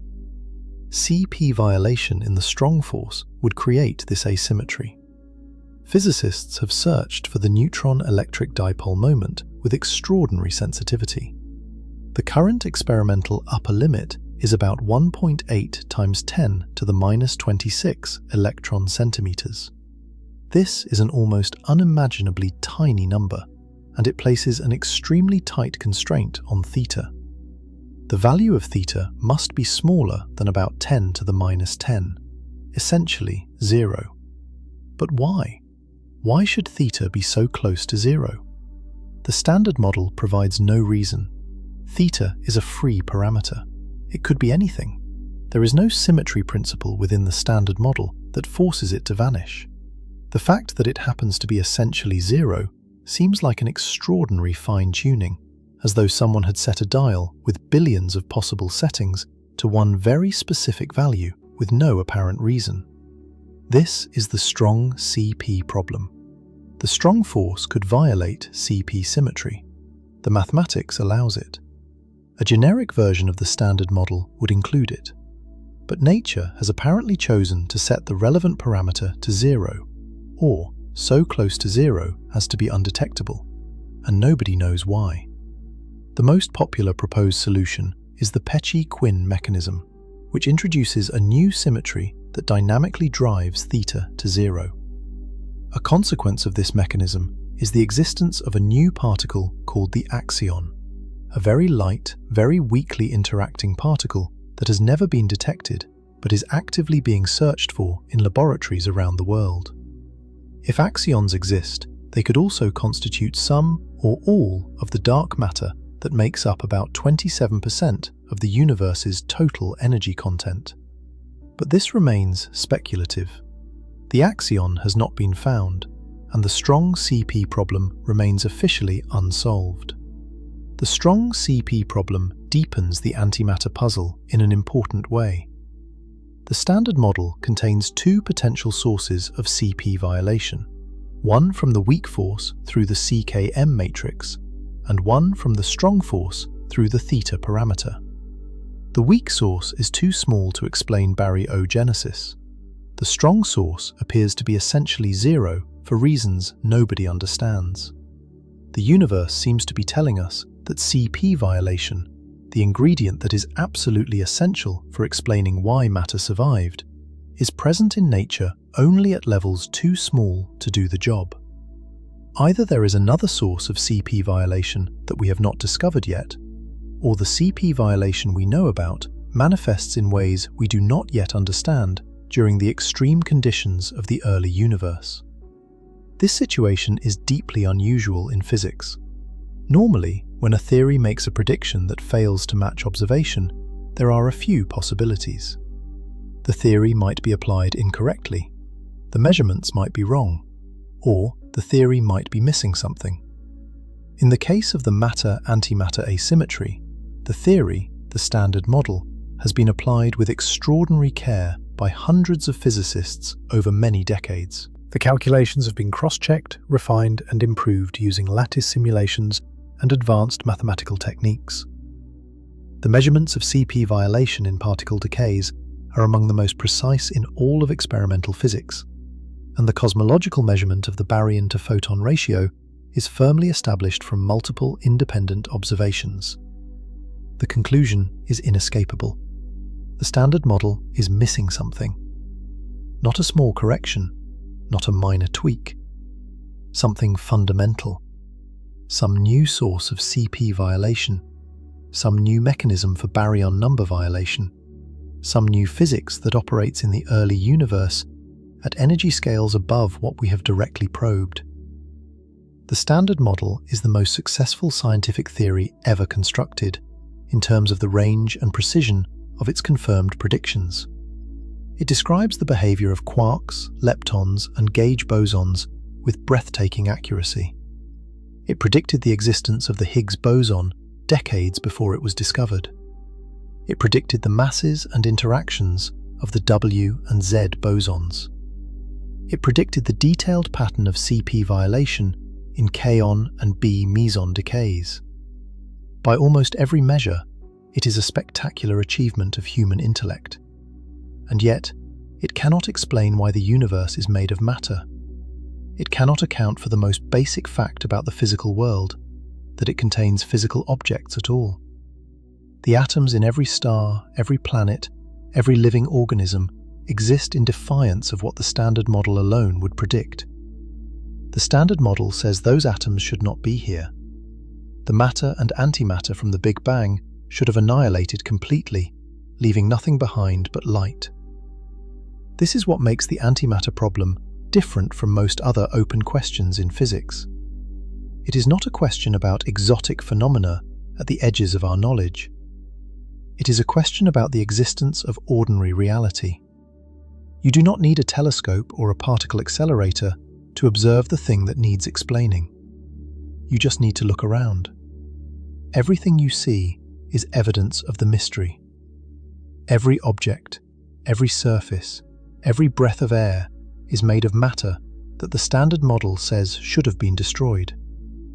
The LHCb experiment at CERN's Large Hadron Collider is currently one of the most important experiments in the world for studying CP violation. It is specifically designed to measure the decays of particles containing bottom and charm quarks with extreme precision, looking for any deviation from standard model predictions. If the measured CP violation in any decay channel differs from what the CKM matrix predicts, that deviation would be evidence of new physics beyond the standard model. It would mean there is a new source of CP violation, perhaps one that is strong enough to contribute to baryogenesis. So far, LHCb has not found a clear, unambiguous deviation. The measurements match the standard model's predictions with impressive precision. But the experiment continues to collect data and improve its sensitivity. And there have been tantalizing hints. Certain measurements of CP violation in B sub S meson decays and in decays involving charm quarks have shown small tensions with standard model predictions. These tensions are not yet statistically significant enough to claim a discovery. They could be statistical fluctuations, systematic errors, or genuine signals of new physics. Only more data and more analysis will tell. The Bell 2 experiment at Keck in Japan, which began full operations in recent years, complements LHCb by studying B mesons produced in electron-positron collisions rather than proton-proton collisions. This different production environment allows different systematic checks and access to different decay channels. Between LHCb and Bell 2, the experimental community has a powerful two-pronged approach to searching for new sources of CP violation. Every measurement these experiments make, whether it confirms the standard model or deviates from it, tightens the constraints on what new physics might exist.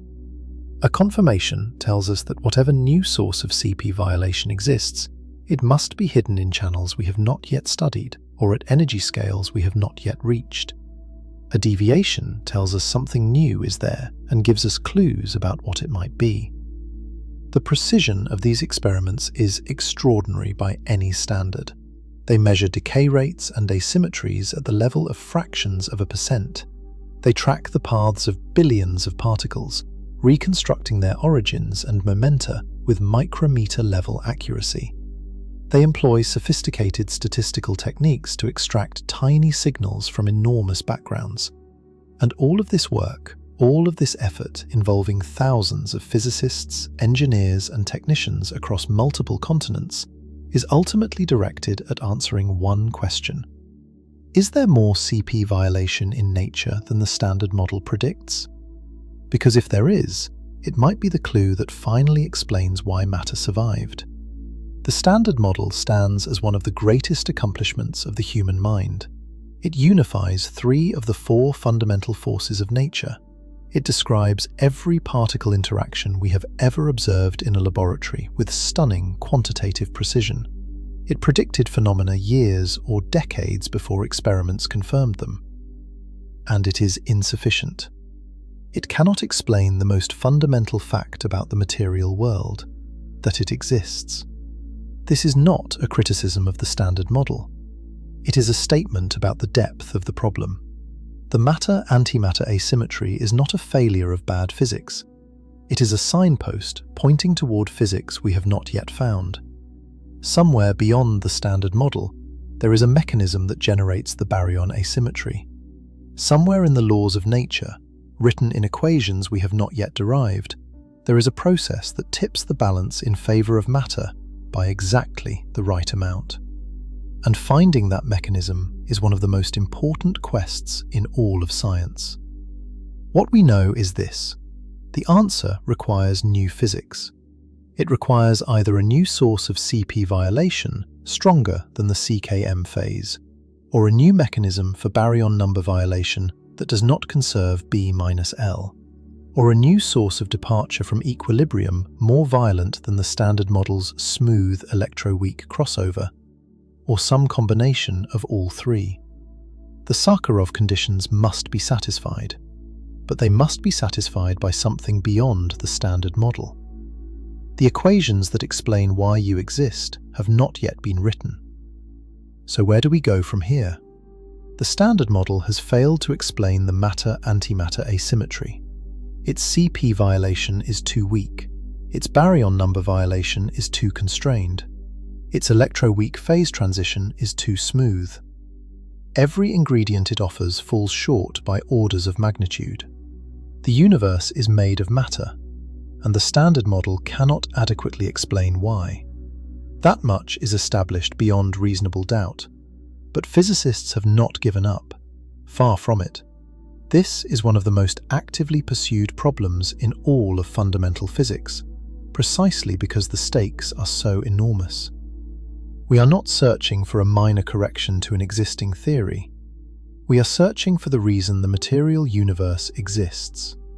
And the search is being conducted on multiple fronts simultaneously, using some of the most sophisticated instruments ever built, and some of the most ambitious theoretical frameworks ever conceived. The most promising experimental frontier right now is the neutrino sector.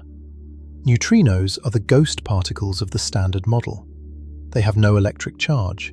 They interact only through the weak nuclear force and gravity, which makes them extraordinarily difficult to detect. Trillions of neutrinos pass through your body every second, almost all of them from the sun, and virtually none of them interact with a single atom in your body. They pass through the entire Earth as easily as light passes through glass. Detecting a neutrino requires massive detectors weighing thousands of tons, buried deep underground to shield them from other particles, and even then, you detect only a handful out of the trillions that pass through. But neutrinos have a remarkable property that makes them central to the antimatter puzzle. They oscillate. A neutrino produced as one type, or flavor, can spontaneously transform into another flavor as it travels through space. There are 3 flavors of neutrino: electron neutrinos, muon neutrinos, and tau neutrinos. A muon neutrino produced at an accelerator can, after traveling hundreds of kilometers, arrive at a detector as an electron neutrino. This phenomenon, called neutrino oscillation, was confirmed experimentally in the late 1990s and early 2000s, and its discovery was awarded the Nobel Prize in Physics in 2015. Neutrino oscillation is significant because it proves that neutrinos have mass. In the original Standard Model, neutrinos were assumed to be massless. The discovery that they oscillate, and therefore must have mass, was the first confirmed evidence of physics beyond the original Standard Model. And wherever there is physics beyond the Standard Model, there is the possibility of new sources of CP violation. Here is why neutrino oscillations are directly relevant to the antimatter problem. Just as the CKM matrix describes how quarks mix and contains a CP violating phase, there is an analogous matrix for leptons called the PMNS matrix, named after Pontecorvo, Maki, Nakagawa, and Sakata. This matrix describes how the three neutrino mass states mix to produce the three flavor states we observe. And just like the CKM matrix, the PMNS matrix can contain CP violating phases. If those phases are non-zero, then neutrinos and antineutrinos would oscillate at different rates. A muon neutrino traveling a given distance might have, say, a 60% chance of arriving as an electron neutrino. But the corresponding muon antineutrino, traveling the same distance through the same conditions, might have only a 55% chance of arriving as an electron antineutrino. That 5% difference would be direct evidence of CP violation in the lepton sector. This would be monumental. The CP violation in the quark sector, described by the CKM matrix, is too small to explain baryogenesis. But CP violation in the lepton sector could be a completely new and potentially much larger source of matter-antimatter asymmetry. It could be the missing ingredient that the Standard Model lacks. The T2K experiment in Japan is one of the leading experiments searching for this. T2K stands for Tokai to Kamioka. The experiment produces a beam of muon neutrinos at the Japan Proton Accelerator Research Complex on the east coast of Japan and sends them through nearly 300 kilometers of Earth's crust to the Super Kamiokande detector, a massive underground tank filled with 50,000 tons of ultra-pure water located in a mine beneath the Japanese Alps. When a neutrino occasionally interacts with a water molecule in the detector, it produces a flash of light that sensitive instruments can detect. By counting how many muon neutrinos have transformed into electron neutrinos during their journey, and then repeating the experiment with antineutrinos, T2K can measure whether neutrinos and antineutrinos oscillate at different rates. T2K has already published results that hint at CP violation in the neutrino sector. Their data suggest that the CP violating phase delta CP might be near -90 degrees, a value that would represent large, near maximal CP violation. This is tantalizing because it would mean the lepton sector contains far more CP violation than the quark sector. But the statistical significance of the current results is not yet strong enough to claim a definitive discovery. The data prefer certain values of delta CP over others, but the error bars are still large enough that the measurement is not conclusive. The NOVA experiment at Fermilab in the United States provides complementary information. NOVA shoots a beam of neutrinos from Fermilab in Illinois to a detector in northern Minnesota, a distance of 810 kilometers. The longer baseline gives NOVA different sensitivity to the oscillation parameters compared to T2K. The combination of T2K and NOVA data provides tighter constraints than either experiment alone. Current NOVA results are broadly consistent with T2K, but with some tension in the preferred values, making the picture intriguingly ambiguous. The disagreement could be a statistical fluctuation, or it could be hinting at physics beyond the simplest three-neutrino oscillation framework. Only more data will resolve this. The next generation of neutrino experiments aims to settle the question decisively. DUNE, the Deep Underground Neutrino Experiment, is currently under construction. It will send an intense beam of neutrinos from Fermilab to massive detectors located nearly 1,300 kilometers away in a former gold mine in South Dakota. The detectors will use liquid argon technology, which provides much finer detail about neutrino interactions than the water-based detectors used by T2K and NOVA. DUNE's long baseline and advanced detection technology will give it the sensitivity to measure delta Cp with enough precision to determine whether Cp violation in the neutrino sector is real and how large it is. In Japan, the Hyper Kamiokande detector is being built as the successor to Super Kamiokande. It will be roughly 5 times larger, holding about 260,000 tons of ultra-pure water. Combined with an upgraded neutrino beam, Hyper Kamiokande will accumulate data far faster than T2K, allowing much more precise measurements of neutrino oscillation parameters. Between DUNE and Hyper Kamiokande, the next decade should give us a definitive answer about whether Cp violation exists in the neutrino sector and how strong it is.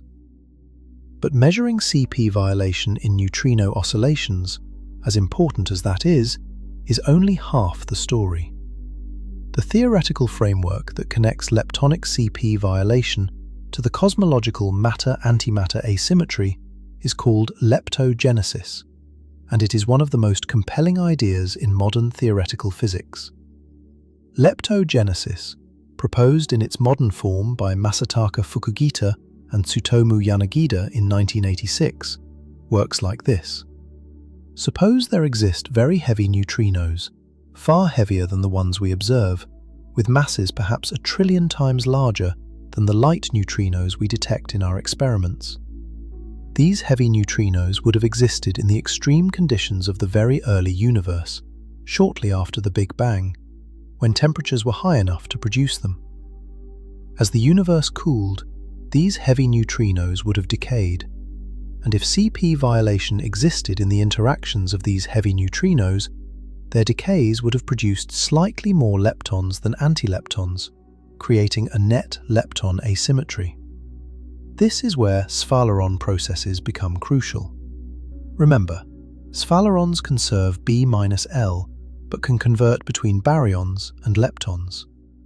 If leptogenesis produces a net lepton number, meaning L is non-zero, then sphalerons will partially convert that lepton asymmetry into a baryon asymmetry. The net B-L produced by leptogenesis is preserved, but sphalerons redistribute it between baryons and leptons. The end result is a universe with a small net excess of both baryons and leptons over their antiparticles, exactly what we observe. The beauty of leptogenesis is that it connects the observed matter-antimatter asymmetry to the physics of neutrino masses. The same heavy neutrinos that drive leptogenesis also explain, through a mechanism called the seesaw mechanism, why the ordinary neutrinos we observe are so extraordinarily light. The seesaw mechanism proposes that the lightness of ordinary neutrinos is inversely related to the heaviness of their unseen partners. The heavier the heavy neutrinos, the lighter the ordinary neutrinos. This creates a beautiful mathematical relationship that simultaneously explains 2 seemingly unrelated puzzles: why neutrinos have mass but are so much lighter than all other massive particles, and where the matter-antimatter asymmetry came from. There is a deep question lurking within leptogenesis that connects to another profound mystery about neutrinos. Are neutrinos their own antiparticles? Most particles are distinct from their antiparticles. An electron is not a positron. A proton is not an antiproton. But in 1937, the Italian physicist Ettore Majorana proposed that neutrinos might be different.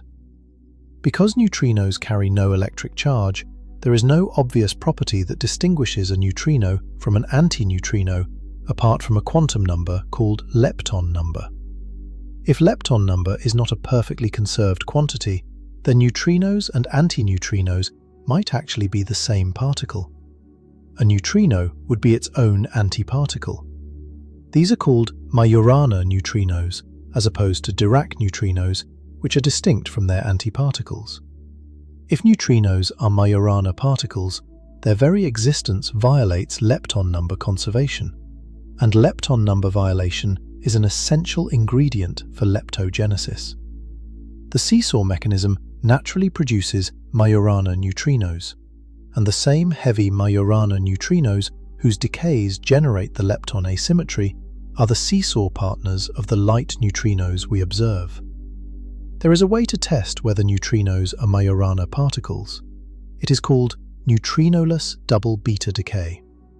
In ordinary double beta decay, which has been observed in several isotopes, two neutrons in a nucleus simultaneously convert into two protons, emitting two electrons and two antineutrinos.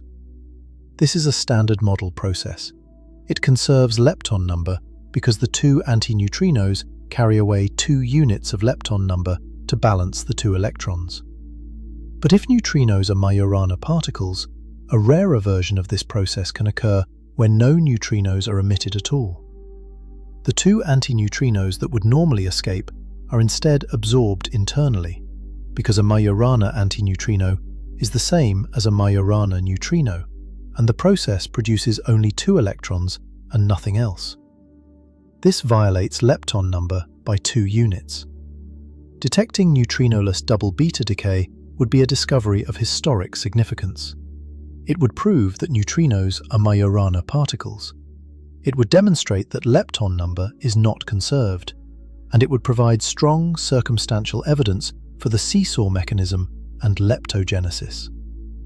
Several major experiments around the world are searching for this process right now, using different isotopes and different detection technologies.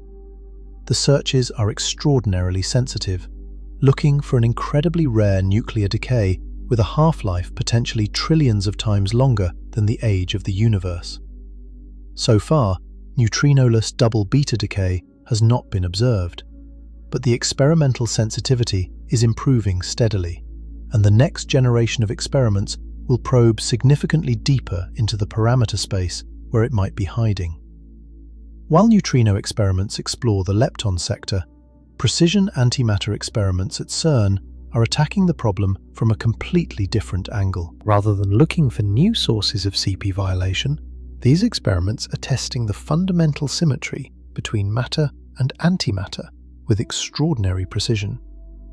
They are asking whether antimatter truly behaves exactly as the standard model predicts, or whether there are tiny differences that current theory misses. The alpha experiment traps individual atoms of antihydrogen, the antimatter counterpart of the simplest atom, in magnetic confinement and measures their properties. Antihydrogen consists of one antiproton orbited by one positron. If CPT symmetry holds perfectly, antihydrogen should have exactly the same spectral lines, exactly the same response to gravity, and exactly the same fundamental constants as ordinary hydrogen. Any measurable difference, no matter how tiny, would be evidence that CPT symmetry is violated. And since CPT symmetry is a mathematical consequence of the most basic principles of quantum field theory, violating it would be catastrophic for our theoretical framework.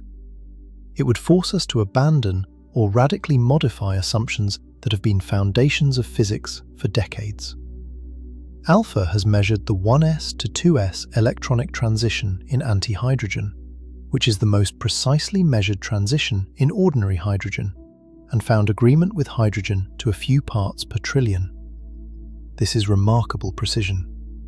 It tells us that the electromagnetic properties of antihydrogen are identical to those of hydrogen to an extraordinary degree. Alpha has also measured the hyperfine splitting of antihydrogen and found agreement with hydrogen.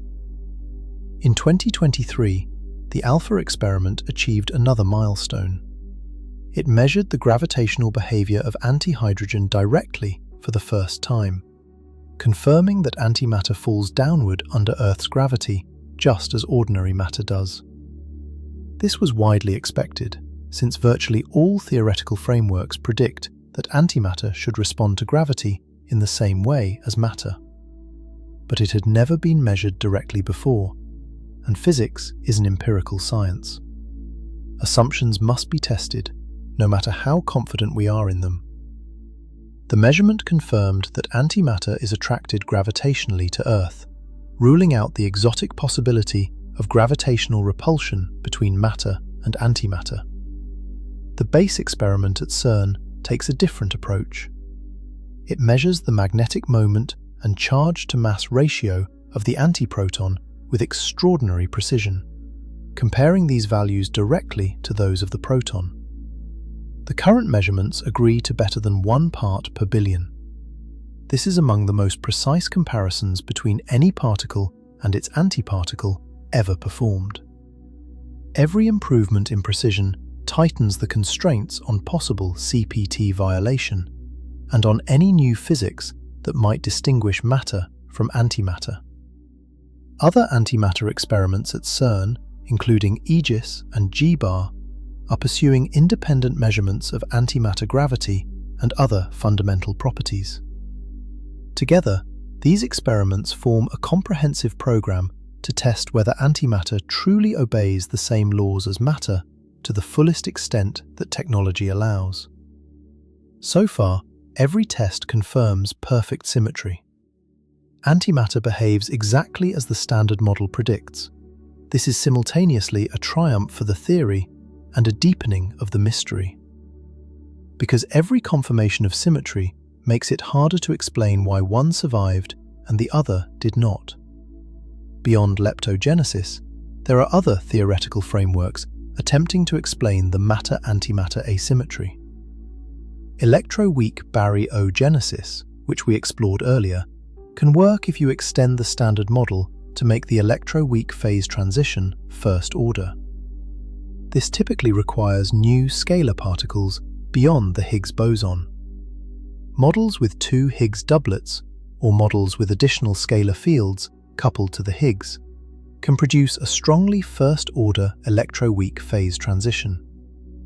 Some of these models also introduce new sources of CP violation through additional complex phases in the extended scalar sector. The advantage of electroweak baryogenesis is that it operates at energy scales that the Large Hadron Collider and future colliders might be able to probe directly. If new scalar particles exist with masses in the hundreds of gigaelectron volts range, they could be produced in collisions and detected. The LHCb experiment and direct searches at APLUS and CMS at CERN are actively looking for such particles. Grand unified theories, which attempt to merge the strong, weak, and electromagnetic forces into a single unified force at very high energies, provide another mechanism. In these theories, new, ultra-heavy particles exist that can decay in ways that violate baryon number directly, not just through S-Phaleron processes. These decays, if they also involve CP violation and occur out of thermal equilibrium, can directly generate a baryon asymmetry.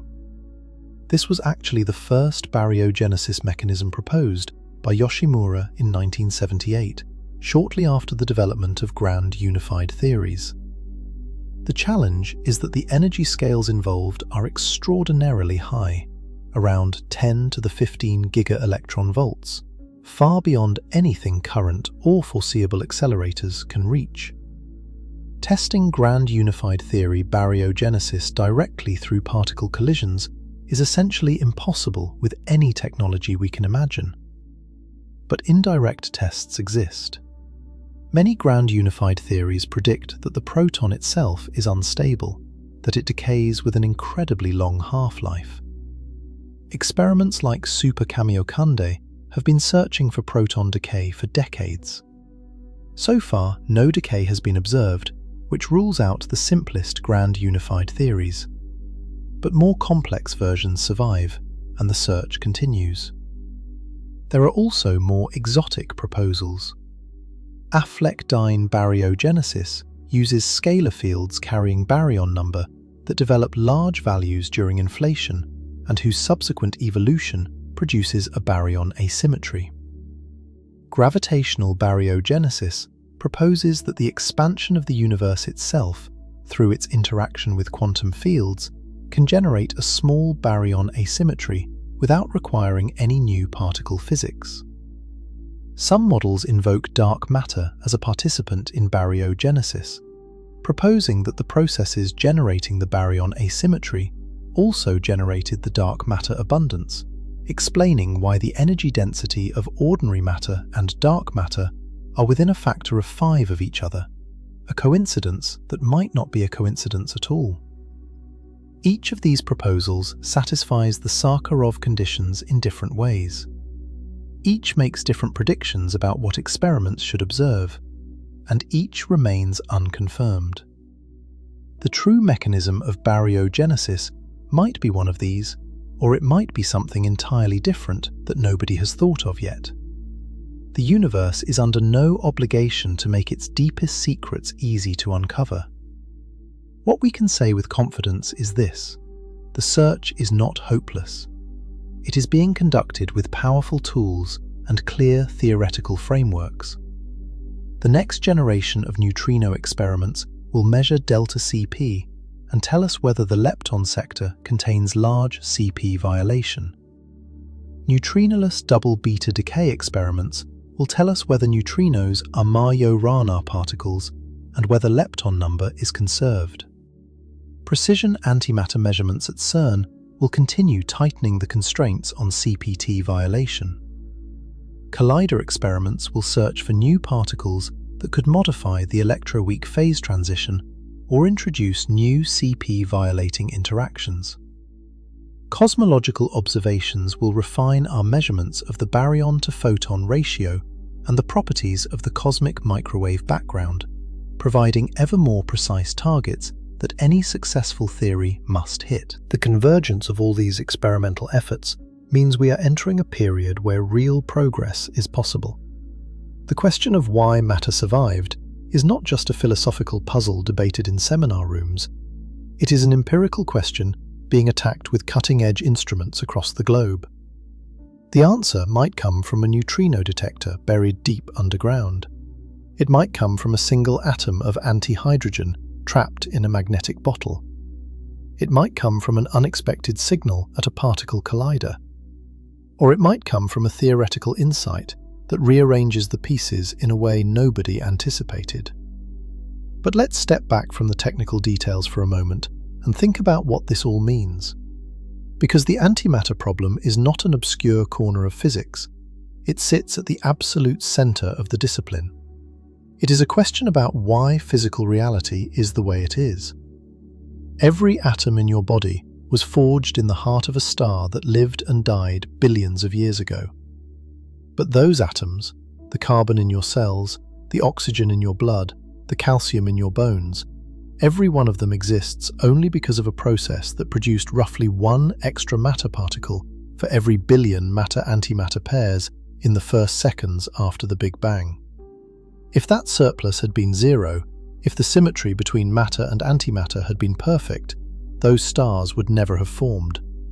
There would be no atoms to forge, no planets to coalesce, no oceans for life to emerge from, no minds to wonder about any of this. The antimatter problem is therefore not merely a puzzle about particles. It is a puzzle about existence, about why there is something rather than nothing. Physics does not normally deal with questions that grand. Physics is usually about mechanisms and measurements, equations and error bars. But the antimatter problem forces physics to confront a question that sounds more like philosophy. Why does anything exist? And the answer, whatever it turns out to be, will be a piece of physics. It will be a mechanism, a process, a set of equations describing interactions between fields and particles in the extreme conditions of the early universe. It will not be mystical or supernatural. It will be physics. But it will be physics of the deepest kind. Physics that explains why the cosmos contains anything substantial at all. This is what makes antimatter so deeply unsettling to particle physics. Not the annihilation, not the explosive energy release when matter meets antimatter. Those are dramatic, but they are well understood. What terrifies the discipline is the implication of the symmetry itself. Antimatter is nearly a perfect mirror of matter. The laws of physics treat both with almost exact mathematical even-handedness. Every test we perform confirms this symmetry to greater and greater precision. And yet the universe is made overwhelmingly of one and not the other. Something broke the mirror. Something operating in the first fractions of a second, at energies and temperatures beyond anything we have ever directly probed, created a surplus so tiny it amounts to 1 part in a billion, and that surplus is the entire material universe. We do not know what broke the mirror. We know it must have happened. We can calculate how precise the breaking had to be. We have frameworks that describe what kind of breaking is needed. We have candidate theories. We have experiments designed to find evidence. But we do not have the answer. Not yet. The known laws of physics cannot fully explain why matter survived while antimatter did not. That single sentence is the reason antimatter still terrifies particle physics. Not because antimatter is dangerous or exotic or strange, but because its existence, its properties, its near-perfect symmetry with matter, all point to a hole in our understanding so fundamental that it concerns the existence of reality itself. Every star burning in the night sky is a reminder of this unsolved problem. Every atom, in every molecule, in every cell in your body, is a relic of that unexplained asymmetry. You are here because something happened in the first moments of creation that we cannot yet explain. The universe should have destroyed itself. It did not, and the reason why remains one of the deepest, most important, and most stubbornly elusive mysteries in all of science. Somewhere in the laws of nature, written in equations we have not yet discovered, encoded in symmetries we have not yet identified, there is an answer. Physicists will find it. Perhaps not tomorrow, perhaps not this decade, but the search is underway. The tools are more powerful than ever, and the question is too important to abandon. Because the question is not abstract. It is not academic. The question is you. You are the asymmetry. You are the leftover. You are the 1 part in a billion that survived the great annihilation. And explaining your existence is the challenge that antimatter still poses to physics, a challenge that remains, after all these decades, unanswered.